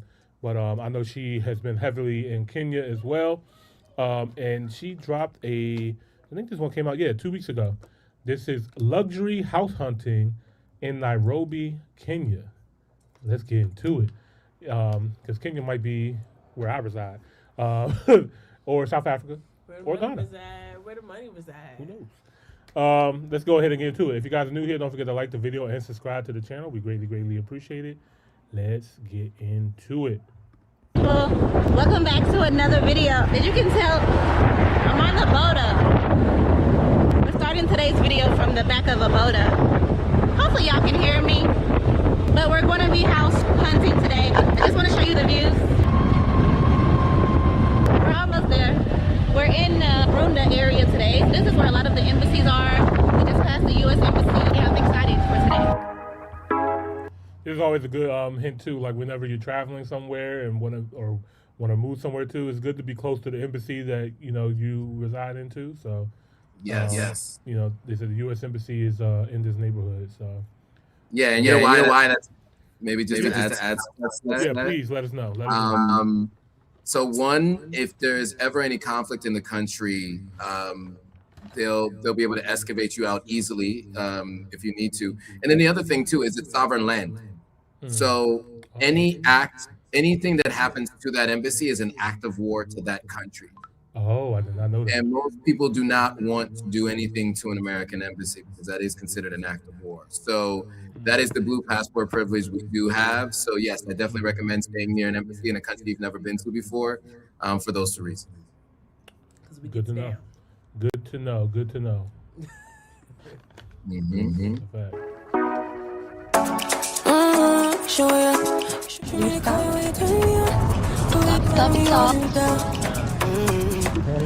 Are we out of gas?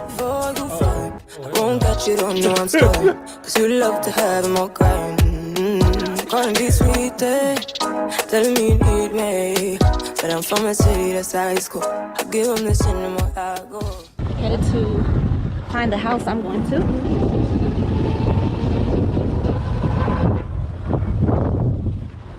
Oh. This is really pretty. Okay, so we made it to the first house.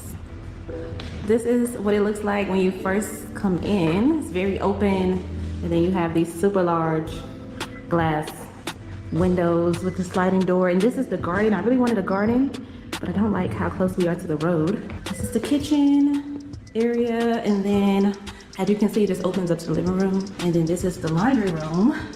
So the realtor was telling me this is a brand new development. They did it in phases. This is the last phase, so nobody has ever lived here. They just finished constructing it 6 months ago. So this is the first bedroom, and we go this way, you have the closet. Oh, I'm sure the electricity is off. And this bath. Y'all, I have really been struggling to find a place because I wanted something more modern. I wanted a house, not an apartment. I love this fireplace. Have the TV here. I don't know why someone mounted it there. I don't know who decided to do that. But I don't want an apartment. I really want a house, more privacy, more space. Another bathroom. And then you have the upstairs. We can go up there. Like I said, they just finished with construction 6 months ago. And also, I'm not too crazy about being super close to somebody else. Like, this is a bit too close for me. It's looking like Have some sugar neighbor. like some American development right here. How close these houses Houses. Right. But I love all the windows and how new it is. I don't know if this is the master's. The other thing is there's no bathtub, which is another thing I want. Bedroom. I love how the glass is like on top. I love that so much. So much light. Another room. What are you saying? Lots of natural light. Yeah, that's a big plus for me. Like, natural light. I'm just wondering why she doesn't have an agent walking her around. Like, is that normal? I wonder in Kenya to like go look in an apartment by herself without an agent, or maybe she asked them if she could film and they didn't want to. But it does seem like abnormal that somebody's not like taking her around and talking her through the rooms and everything. Yeah, I mean, I know she's been in Kenya a lot before, and we've done a couple of house tour videos with Kenyan realtors, and they will show you around the property and stuff like that. So it is kind of interesting that there's not one with her right now. But yeah, I don't know. It's a nice stuff. Yeah, it's a cool house. I'm curious. I hope she gives us the price. You know what I mean? I like to compare. Like, I like the pocket price too. So, so like, yeah, for sure. See this?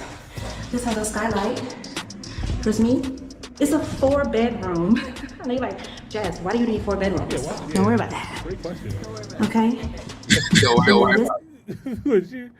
She gonna have 3 closets? You have a content room. Okay. You have a makeup room, a closet, an extra closet, a guest room, and then her room. Okay. Yeah, when I was in Ghana, I had a 3-bedroom because my whole thought process was when people come to visit, I don't want them to have a living room. They can sleep, they can sleep in a bedroom comfortably, have privacy, all that kind of stuff. But 4 bedrooms is a lot.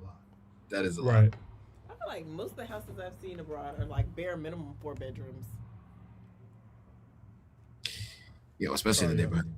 We lost our camera, but yeah, we still here. No, I was gonna say though, just looking at this, there's so many windows. I don't know if I've seen anything like this before. Like, this actually is kind of cool.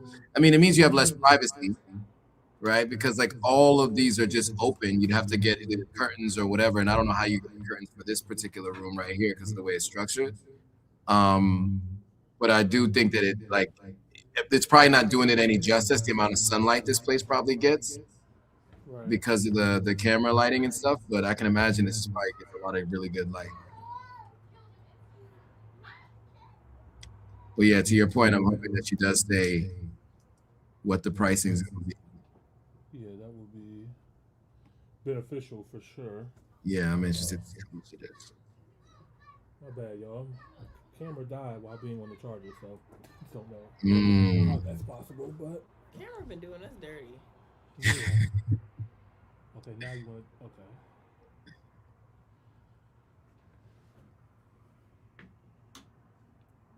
So this is a duplex, right? If you walked up the stairs, so it's at least 2 floors. I'm not sure. It looked like a house. I'm not sure if it's a duplex or not. Oh yeah, multi-story house. It is kind of close to the other house, though. I understand what she was talking about because that veranda on the side or that balcony, whatever you want to call it, you're like looking right at the other one's balcony, right, the next door neighbor. Oh shit. All right. Okay, so I got the camera back. Give me. Hello. Okay, you guys are back. Hey. You can see us? Well, no, we can hear you. Oh, okay. We lost you for like 2 seconds. Okay. Where is the camera?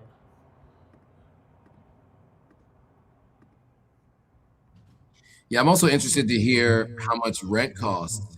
Because I think when we were watching that video of the woman in South Africa, we were shocked by how cheap her lifestyle could be with all the nice house. She had like that what is that reserve next to the house. Right. Interested to see what the pricing on this one looks like, so we can compare. Yeah, it'll be good. It'll be good to compare, man. So, I mean, like I said, she says 4 bedrooms. Did she mention how many bathrooms were in Yes. there? Okay, so I mean, still 4 bedrooms, a lot of natural light in the Runda area. Also, it's a newer development. All of that is, I mean, we are talking high end. We're talking high end. Sorry about that, guys. So we got the camera back up. Don't not know what was going on with that. I also, by the way, too, Kenya, I'm sorry. Got you right here. We back. Back and full of. All right, let's get to it. This has to be the biggest. This room has the balcony, but the guards station is right there. I don't like that. So that is house number 1. Overall, I do like it, but I don't like how close it is to the guard station and how close it is to other people.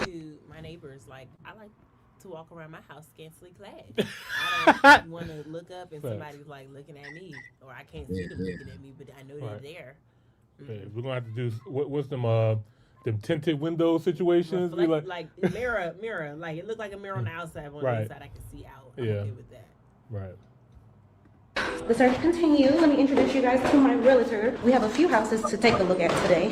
Yeah, I love how many windows it is. And I wish this just wasn't like right off the road. Godfrey, it's your time to shine. Hello, I'm Godfrey. Oh, there he is. The realtor. Realtor. The house is... There you go. There's the realtor. He's like, yeah, you go ahead and do the recording. And come back to me when you're done. 4 bedrooms, all exotic. It has a fitted. Okay, I can't see you from there. Okay, there we go. So the house is 4 bed. Yeah, it has a fitted kitchen. It has a DSQ. Yeah. And the price of this one? 3,000 USD. But 300,000. 3,000 USD a month. Is that what he said? That's what he said. Are you sure? That's what's on the screen right here. Hold up. No, matter of fact, let me get us out the way. There it is right there, guys. Okay. 3,000 USD a month. Oh. Yikes. Yo. I mean, is she paying you're up front? I live in DC. People are paying that for a 2-bedroom, 800 square feet apartment. Right. But the question is she paying that a year up, or is she paying month to month? That's a good point. Outright is like 300,000, but like month to month is 3,000 a month. Yeah, month, because if you that's $36,000 a year. If she's paying $36,000, I want to understand what she does for a living, because this is an apartment she's looking for to live in. Right. Let me see, man. I think 12 times 3 is 36, right? Yeah. That's 36,000. But 300,000. I think it's 300,000 shillings. He said 300,000 Kenyan shillings, but she did the conversion for us already. It's 3,000 USD. Yeah, that's. I wonder if they have to pay a year up front. Maybe it is month to month, Yeah. And if it's not, shout out to her. Whatever she's doing for a living, she's just doing content on the side. She's doing well. Good for her. Right.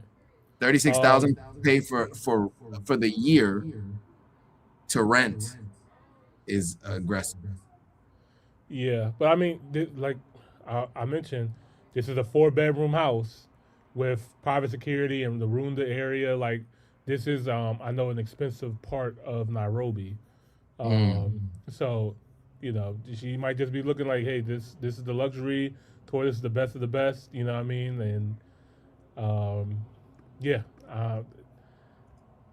Like Carmen said too, that's not. I'm thinking about. It's not bad for the amount of bedrooms that you get in a secure location in this area. So it's a little bit a lot. It's a lot, but somewhat understandable compared to like apartments and condos and stuff. But I don't know. Yeah. Let's keep it going. Let's see what else we're gonna be looking at, man. Starting off high.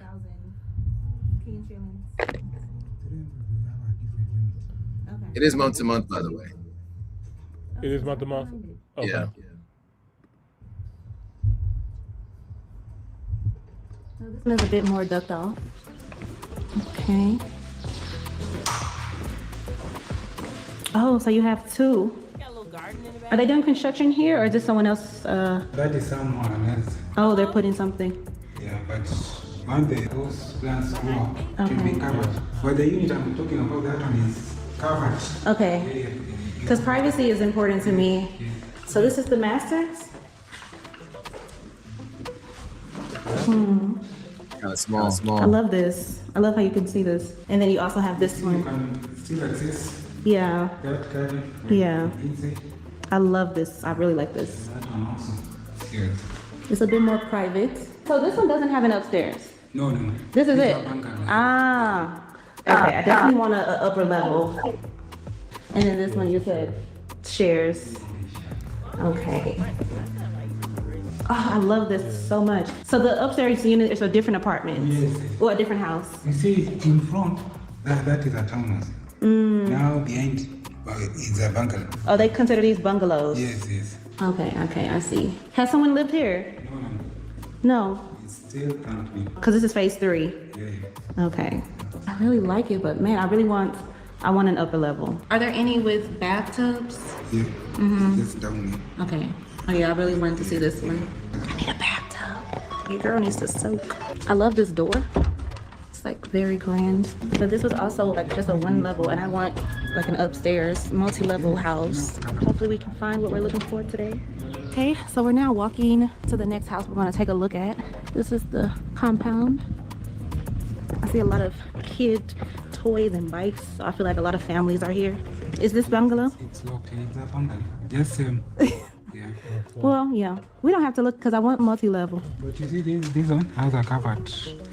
Yeah. It has. So it's a different style. It has more privacy. Yeah. But the curtain is mature. More open. Yeah. Okay. The community was built 5 years ago. Yes, baby. But they built it in phases. Feels like its own little world over here. I think we're going to also check out the amenity space. So we're about to check out this house in the same complex. He's grabbing the key. I love the finishes. I love the modernization of the houses, but I am not crazy about them being so close to each other. That was the whole reason I wanted a house, is to have like more space from people. Not too much space, but like, I feel like where they have the houses, like instead of this house, it should just be grass. This house, and then instead of that house, grass. You know, your girl wants somewhere to live immediately, like ASAP. I also haven't seen a bathtub. I'm adamant about a few different things, and a bathtub is one of them. Oh, it's similar to the first one. Yeah, but the 2 bedrooms. It's 2 upstairs. There are 4 of them upstairs. Okay. 2 shares and 2 are en suite. Okay, so 2 share the same bathroom, and then 2 have. Window at night. Oh yeah. More than anything. Yeah, you gotta have some curtains to block it off. Some places don't have curtains. Really? Yeah. Fuck with. And you know, I noticed more on the European side of things. Oh really? They like to show it off. Yeah. Okay. All hours of the day, they just leave their curtains. Hey, look, man. They just leave it open. Y'all know what the fuck I'm doing. That's like, y'all want to tune in or what? All right, but. Their own bathroom. I love the kitchen. Oh, I guess the fridge would go here. Oh, okay, I see the outlets. Okay. And the dishwasher here. I love how much space it is. Oh, I love this finish. I feel like I like this one, like more than the first one. But it's on sale. This one is on sale. This one for sale? Yeah. So I wanted you to see how other units look here. And so what's the sale price? The sale price for this one? 48 million? Yes. What? I don't know what that is in US dollars off the top of my head. Well, we pocket watching. 48 million? There we go. Hold up. Oh, I got 370,000 USD. 370. Yeah, let me pull it up for you guys right here. How many bedrooms is this? Four bedroom, two en suite, and then the two bedrooms share one. Okay. But all the bedrooms are on sale. Oh man. I mean, this is Maryland prices back in 08, 2010. We'll never see those prices again. Yeah, you gotta go to Kenya. Okay. Yeah, that's. I mean, that's unheard of here. So I'm gonna be satisfied regardless. But it's only a 1 bedroom now. That's kind of like. No. She says this is still 4 bedroom. Oh, okay. Yeah, this is a 4 bedroom still. Yeah, just the space. The only thing that's killing me is the space. I like the privacy. I mean, of the security. You know, in the neighborhood and stuff like that. But you know, that's yeah. I don't know, Kenya. I don't know what that is in US dollars off the top of my head. Oh, I love, this will be a nice office. Okay. Hi, neighbors. This one is empty? Oh, no. All right. I forget these are one. Bathroom. Why isn't there any bathtubs? Most people nowadays they don't prefer bathtubs. Not true. Not true. Are you talking to men or women? Women need bathtubs. Even women, there are some who don't like it. But that is absurd. People have different tastes. Yo, comment down below. Let me know. Do you need a bathtub in your house? That is a good question. She's speaking from Yes. She said, yeah. Hold on. She's and somebody else telling them what people want, you know? Right. I understand what she needs, though. I get it, and you should not compromise but I can understand when he's speaking. He's saying in his country and he might just be saying that because these are the only places he can find. But you can't be too sure about what other people want in another country. It might be different in America. I don't know if that's what it is in Kenya. And that's one of the things I think we also have to take into consideration when we go to the continent. Yeah, is that. You know, you can't always expect that the way things are done and how things are where you're from will automatically transfer. And transfer, yeah. But then I think that also just goes into like, at that point, are you really sure you want to move here? Like, I don't know. I also feel like we've looked at houses in Kenya that have baths. Yeah. So maybe it kind of boils down to what he could find. Right. And he also doesn't. I don't know. I don't know this guy. Maybe he's nervous on camera. But it doesn't seem like there's like too much like. He don't sound like the most confident realtor, to be honest. Yeah, like he's like whispering. More questions. He's a whisperer. Like more questions should definitely be asked, like before we even go see anywhere. Like before we even go take a tour of anything. What are your major like features and amenities that you need? Yeah. Like take half of the battle out of it. Right. And can I tell y'all something? I've gone on many apartment and house tours in multiple countries. And in every single place that I've gone, they send me pictures beforehand. I know the details of the place that I'm going before I go. Right. So maybe it's this agent that just didn't do that for her. But these all have listings on some local website. There's somewhere that these are listed. So, you know, the realtor should have images that he can share and those details. So like, you don't have to go and waste time. Like if it doesn't have bathtubs, you don't have to go see it. If it doesn't have like all the en-suites, if you need it. So I think I do think it may have to do with this realtor himself. He does seem a little timid, maybe newer or something, because I mean, I wouldn't imagine you can't try to push stuff on someone based on what their needs are, especially because their budget. If she's not scoffing at the $3,000 a month, then you should be able to find her what she's looking for. Yeah, for sure. Yeah, I agree. And then, at the same time too, we're still, pretty early in the video. So, maybe she just knew that this is maybe a place that she wasn't the most excited about. Maybe she might show us some stuff on the second half of this video where she actually might like it more. So maybe we'll see some better stuff in a minute. I love the skylight. I like the skylight too. I wish there was that. I need a bathtub too. The masters. I love all the windows. Is that a balcony there too? Okay. I would literally just be spying on people. The closet space. And more closets. Yeah. This is one house that has the most closets I've seen. Yeah. I love this. I love the glass. See, that could have been a bathtub. Are there a lot of families that live in I can see like a lot of the kids' bikes and everything. And then this is the garden. Yeah, this one is way more private than the first one we saw. It has this large wall and then plants on the fence. I feel like if I absolutely can't find anything, this would be a good contender. But I would be settling for no bathtub. That would break my heart, honestly. But this is the outside, which I think, I don't even know how many meters viewed. So we're headed to see the clubhouse. No, I like noise. I'll be honest with you. Like, I'm in the city now, so. I'm not gonna lie. I didn't realize how much I like noise until like I'm in places that are too quiet. And now I'm like, yeah, right. Hello? Is anybody out there? Right. Is up for the gym here. Restaurant. A restaurant. Okay, so these are other houses here. Yeah, she has a good good one. A lot of space. So but there's children's pool. Okay. Children's pool down there. This is where you exercise. For the elevator. Oh, perfect. So the changing rooms is for the gents. Okay. Yeah, this is for the ladies. Cairo. Gym. This was the grand entrance. Now you come into the complex. Oh, this is the proper entrance. This is where can lunches during the day. Okay, then we have this is the morning. 4 bed and a 3 bed. Ah, the bungalows he was telling me. Yeah. I love the inner garden. The culture. Yeah, that's beautiful.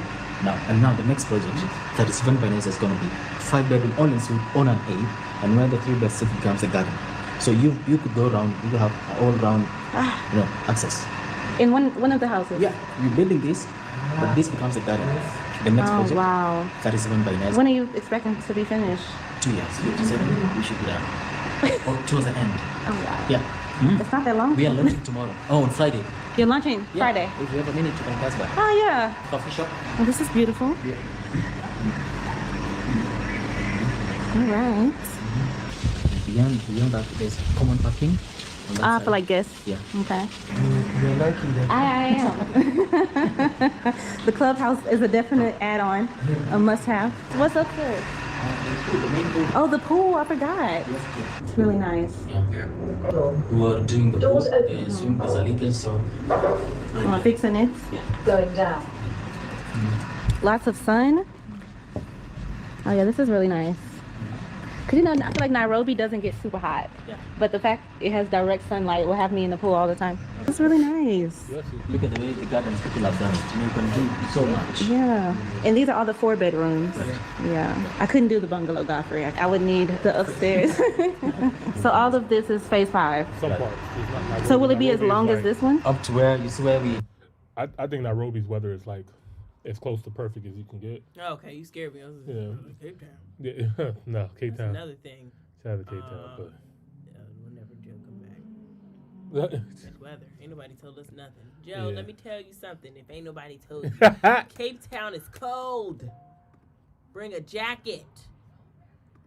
Bring something long sleeve. I don't even care what time of the year you go. You can pack for both seasons. Yeah, I think that's one of the things that I don't think people take into consideration. It's like no one told me nothing. Yeah, because we did 25 videos. Ain't nobody tells us about that win. Because it is in Africa, but it's in the southernmost tip, right? So when you think about it, probably one of the closest places to the South Pole, right? Yeah. So I can imagine it could be really cold. Hey, do y'all know? Are the seasons switched on the Southern Hemisphere? Yeah. Like it's summer. Opposite. It's opposite, right? What about the toilet? Does it flush it a different direction? That's what they always say. The toilet? Wait, what? They say on this side of the world the toilet flushes in one direction. On that side of the world it flushes in the opposite direction. That's what that is a crazy fact. I wish I would have known that because I would have fact checked that for you. I don't know who they is though, but I've been told that. But the seasons thing I do know for sure. That was for sure. So you guys were there in the summer then? Yeah, it was summertime in Cape Town, but it can still get cold in the summertime. And then there's certain neighborhoods too. Like it depends on where you are. So like some neighborhoods are extremely windy and cold, and some other neighborhoods will be fine. And it just really depends on where you are. So like what temperature though? Like cold meaning like 50s, 50 degrees or something? Like 50s, 60s. Anything from like I wouldn't say that. Anything from like 65, 70. Yeah. But with wind. Right. Got it. And then some days got hot too. Like we chose the worst day to do a beach day. It was like the coldest, windiest day to do a beach day. And Anybody told us nothing. Yeah. But like later on, like it started getting hot, like averaging like around 80 degrees. Yeah. Oh, and then cold or not, we were still getting peeled. That sun was eating us alive. Yeah. Oh yeah. We didn't even know it. We was freezing and peeling. We were like, "What's going on?" Getting sunburnt in the cold wind is crazy work. But yeah, K-Town's different, man. Bring your sunscreen for sure. For sure. That's a good note. 50 SPF. Yeah. Still worth it though. Worth every minute. Yes, look at us now. We're glowing, even though our tans are fading. We're glowing. We're definitely fading. Like, check us out last week's episode. Some of that Cape Town sun was still on us. Oh man. Bushing from where that it ends, coming this way. Okay. Yeah. Its own world over there. Yeah. Okay. So it'll be premium. So we're walking to go see the next townhouses. You can kind of see the area still developing. This is where we just came from. You can see those. And then I believe we're going just right here where the white sign is. I love how they're building houses over here and not apartments, because I feel like in Westlands area, they're building so many apartments, too many. Like it blocks your view. Yeah. That's why most people have started moving out. This Yeah, if you're smart, you know, don't move to Westlands, Killaleshwa or Killamani. I was like, depending on what you're looking for, because some people do like that condo apartment style vibe and stuff like that. So like, if you want that, then Westlands and Killamani is kind of cool. If you want something like her, like you want your own private space, a house and stuff like that, then yeah, you definitely want to move outside of the city a little bit more for that. You have to sign in. Well, I would say I like it because they're very secure. Yeah. They didn't want to just let us in. They have to confirm. Yeah, you have to confirm. Yeah. But that's a good sign. Secure is a UN approved compound. I was seeing that on some of the property listings. They would say UN approved. What does that mean? UN land so can stay in that compound. Which means they've made sure it's secure. Yes. Okay. Oh, well, we need to be in the UN approved ones. So we're in the compound now. We're just walking to the house. Got some kids over there. Is this the same? Yeah, the same. Oh, they're still building. This is phase 4. Phase 4. Okay. The one thing I love about Africa houses is they're all concrete. Yeah. Yeah, it's like built to last forever. Yeah. No, at home we build our houses with wood and drywall. No concrete houses or brick houses because they're really expensive. The average person doesn't have that. Here, everywhere you go, the houses are concrete. It's really quiet. This one feels much like the neighborhood. That's what I was thinking. That's all I'm saying. The hedges. What was it? I didn't hear. Hold on, I got you. Hold up. I said they build their houses on concrete, and they don't even got hurricanes to blow it over. Like, you know what I mean? Like, they building it the last long and stuff like that. Like, but there's no like real natural disasters that happen in Kenya like that. Like, not that I'm aware of. Right. West Africans are their houses are built in concrete too as well. I'm in the process of building, and it's all concrete. So I wonder why I mean, you would think that countries that might have not as large economies will try to find cheaper ways to build houses. What do you think is the mindset behind that? Like, everybody's having concrete houses that last, and I mean, I don't know. All the houses I see in Africa seem a lot more modern. Compared Yeah, that's to a good like question. I mean, I do think that I think I would flip it. I think as far as the United States, because even in Europe, a lot of those buildings are like, especially the older ones, are concrete. I think the United States has gone for quicker, faster builds, right? Like everything in the U.S. is made to do things quicker. How do you flip it and turn it around quicker to get it done, right? Mass produced, etc. And I think doing it with concrete would take a lot longer to build in the U.S. instead of using drywall and other materials. It's a lot easier, a lot quicker to build. That's my assumption. Because when you're in Europe, right, you'll see these houses, like these row houses, or all these buildings are all concrete, right? They're all different materials. But I feel like the U.S. is probably the place where the houses are the flimsiest. Meanwhile, our houses blow over. I'm like, it might save some time, but in the long run, like it's gonna cost more money. Right. You keep having to rebuild houses in the same neighborhoods every 10, 15 years. One thing I would say, you're so right about that. One thing I would say too, if there's a fire in a concrete house, the things in it burn, but the house still stands. Right. When there's a fire in some of these newer developments and builds, the whole thing's gone. Right? Because it's all wood. Right. You would think that California and Florida would just do some changes, but interesting. Read. Give me a house on the continent. Let's go. Right. It's so quiet. You can hear a pin drop. So when were these built? 6 years. 6 years ago? Asante. Caribou. I mean, thank you. Yeah. Okay. Yeah, Asante is thank you. Caribou is you're welcome.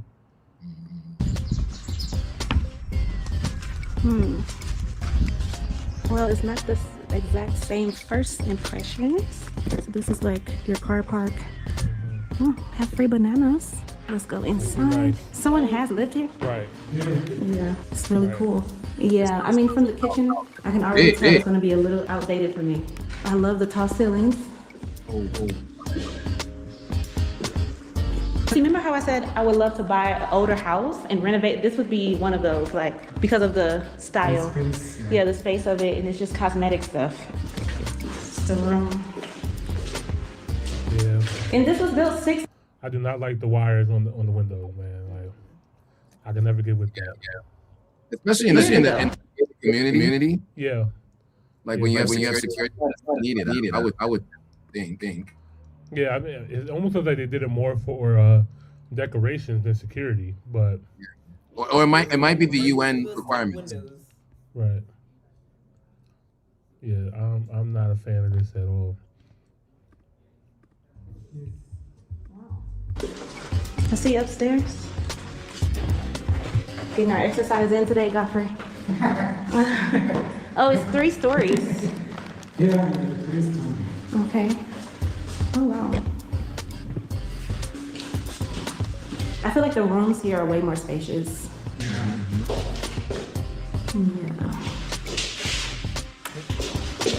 And what was the asking price for this one? $265. $265? Okay. 2,000 USD. Oh yeah. The it's bigger. I'm her. I'm going with it. I mean, I don't know if that's tough. Yeah, I ain't seen no tip. You say you ain't seen what? I ain't seen no tip. No tip? Tub. Oh, tub. Oh, tub. Yeah, 2,000 USD is still. I mean, now we're talking. You know what I mean? Now we're talking. We just got to bust out them prison bars, and then then we can we can get something done.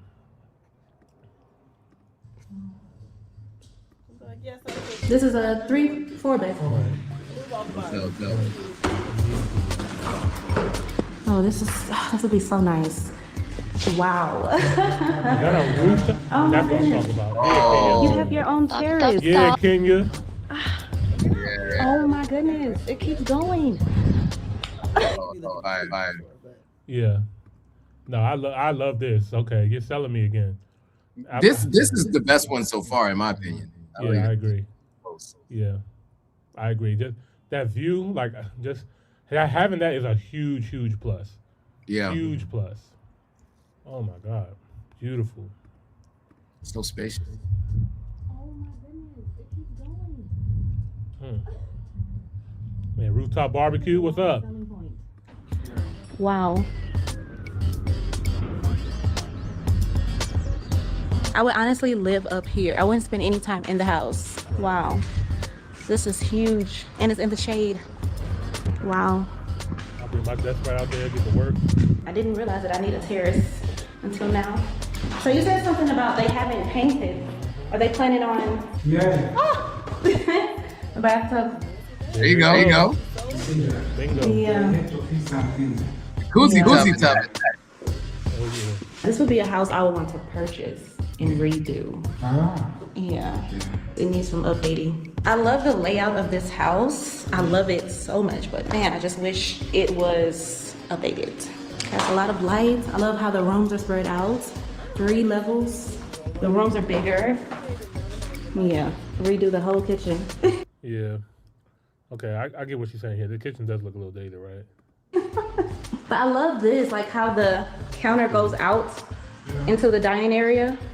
Lots of counter space. Oh, that looks scary. Wait, yo, what's that? Yo. Yeah. You what? What? What is that?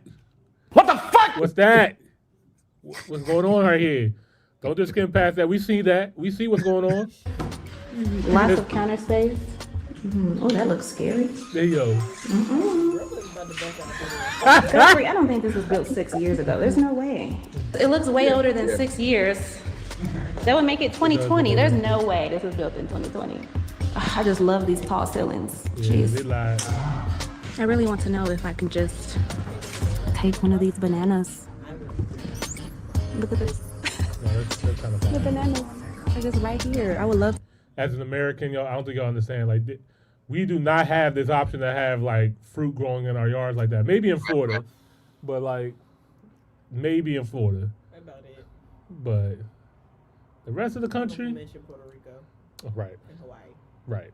It's facts. Even Hawaii, I don't even know. Anyway. To have a banana plant in the front of the house. Okay, y'all, back on a boda, and that concludes our house hunting for today. I still have a few more properties to look at, so I'll save that for the next vlog. But I hope y'all enjoyed this one. I'm trying to go home, and as y'all can tell, it's traffic, so that's why.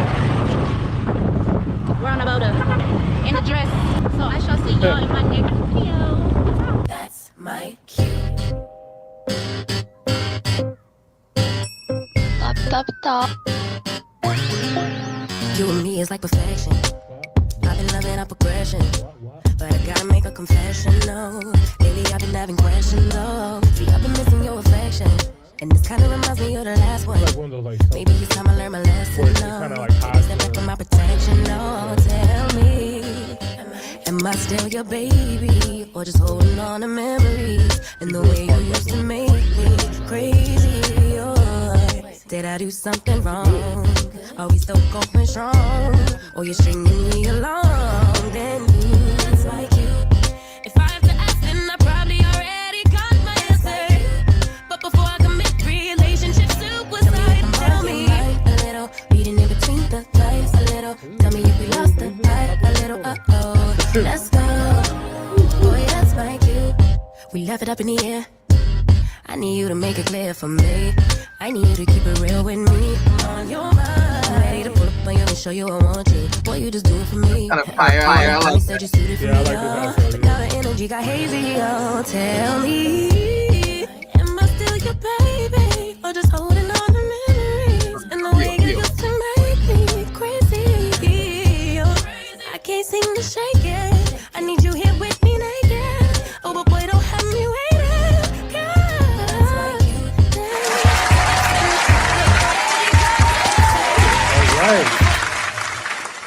Shout out to Miss Jasmine Gazelle.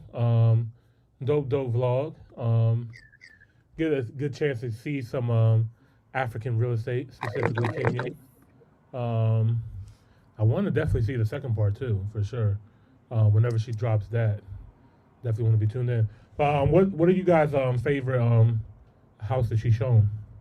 The first one, the second one, the third one?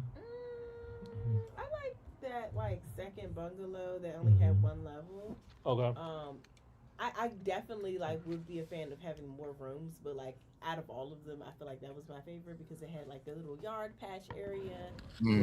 It wasn't necessarily facing anyone. Yeah. And it's just it seemed a little bit more, to yourself. Yeah. I like the last one. Even with the prison windows, I might be able to get over it. You can keep that. With the price and the terrace, I ain't gonna lie, it might have sold me. Yeah. I'm with you on that. Yeah. I don't like projects. I like I mean, it did have something going on outside of that kitchen. I don't know what that was.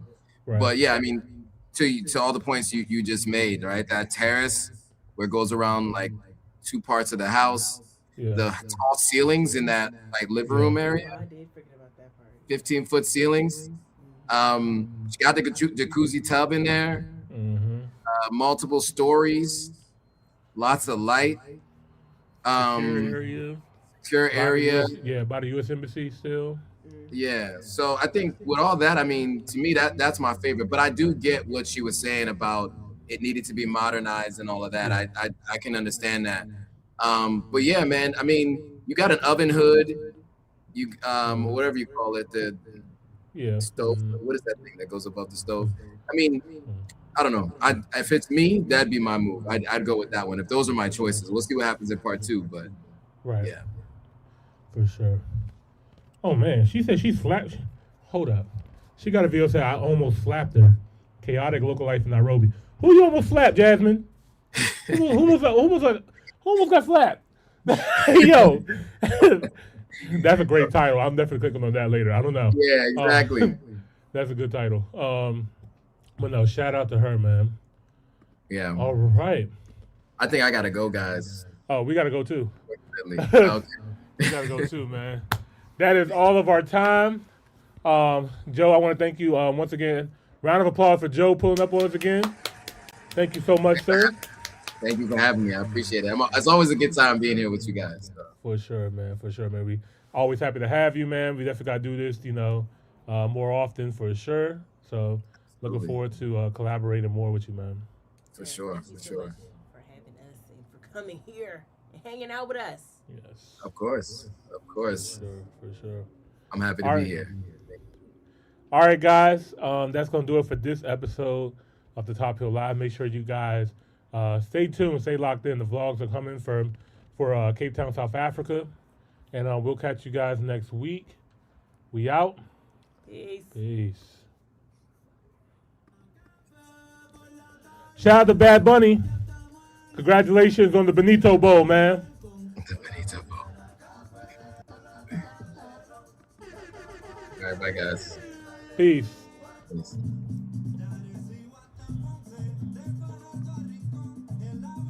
Yeah. If you was hating on this halftime show, your mother. Like, what?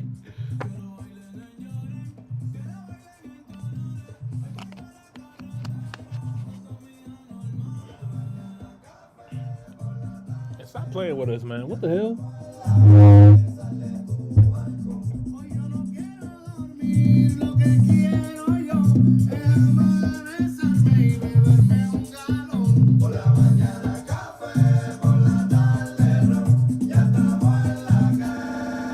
Brother, yo no sé ni cómo llegué a casa anoche. Clase lo que era. Hoy me están tirando de nuevo para bajar para allá, pero yo creo que hoy sí que he hecho pichadera que no me esperen, bro. El humo empañó el camino y no pude recortar el camino a mi casa. Hoy me vuelve I pull up to Wawa. Wawa, that's my nigga.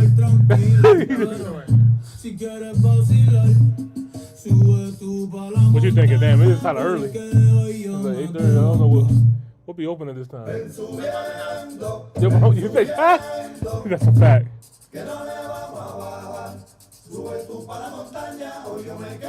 Are y'all familiar with the bag? Yeah, I know what the bag is for sure. I've always chased it as well. Shout out to the bag.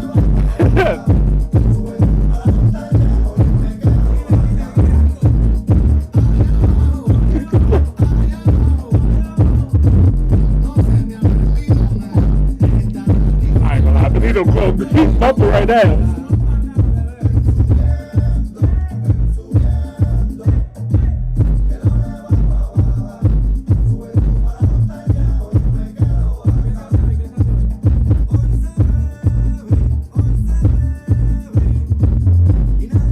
Don't forget to drop what videos you guys want us to react to next. Send it to us Top Pill Live.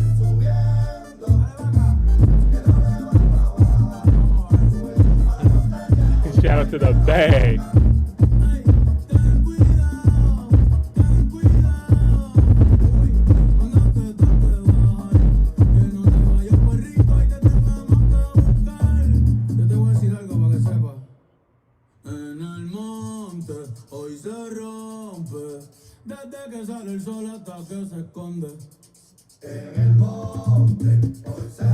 I need to stretch my legs.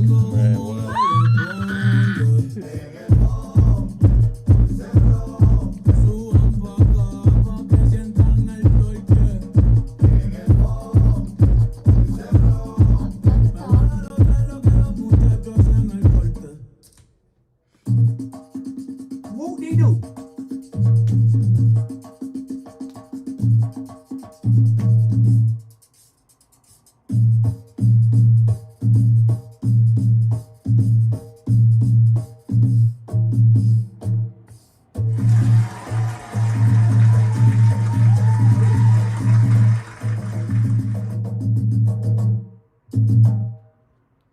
We out.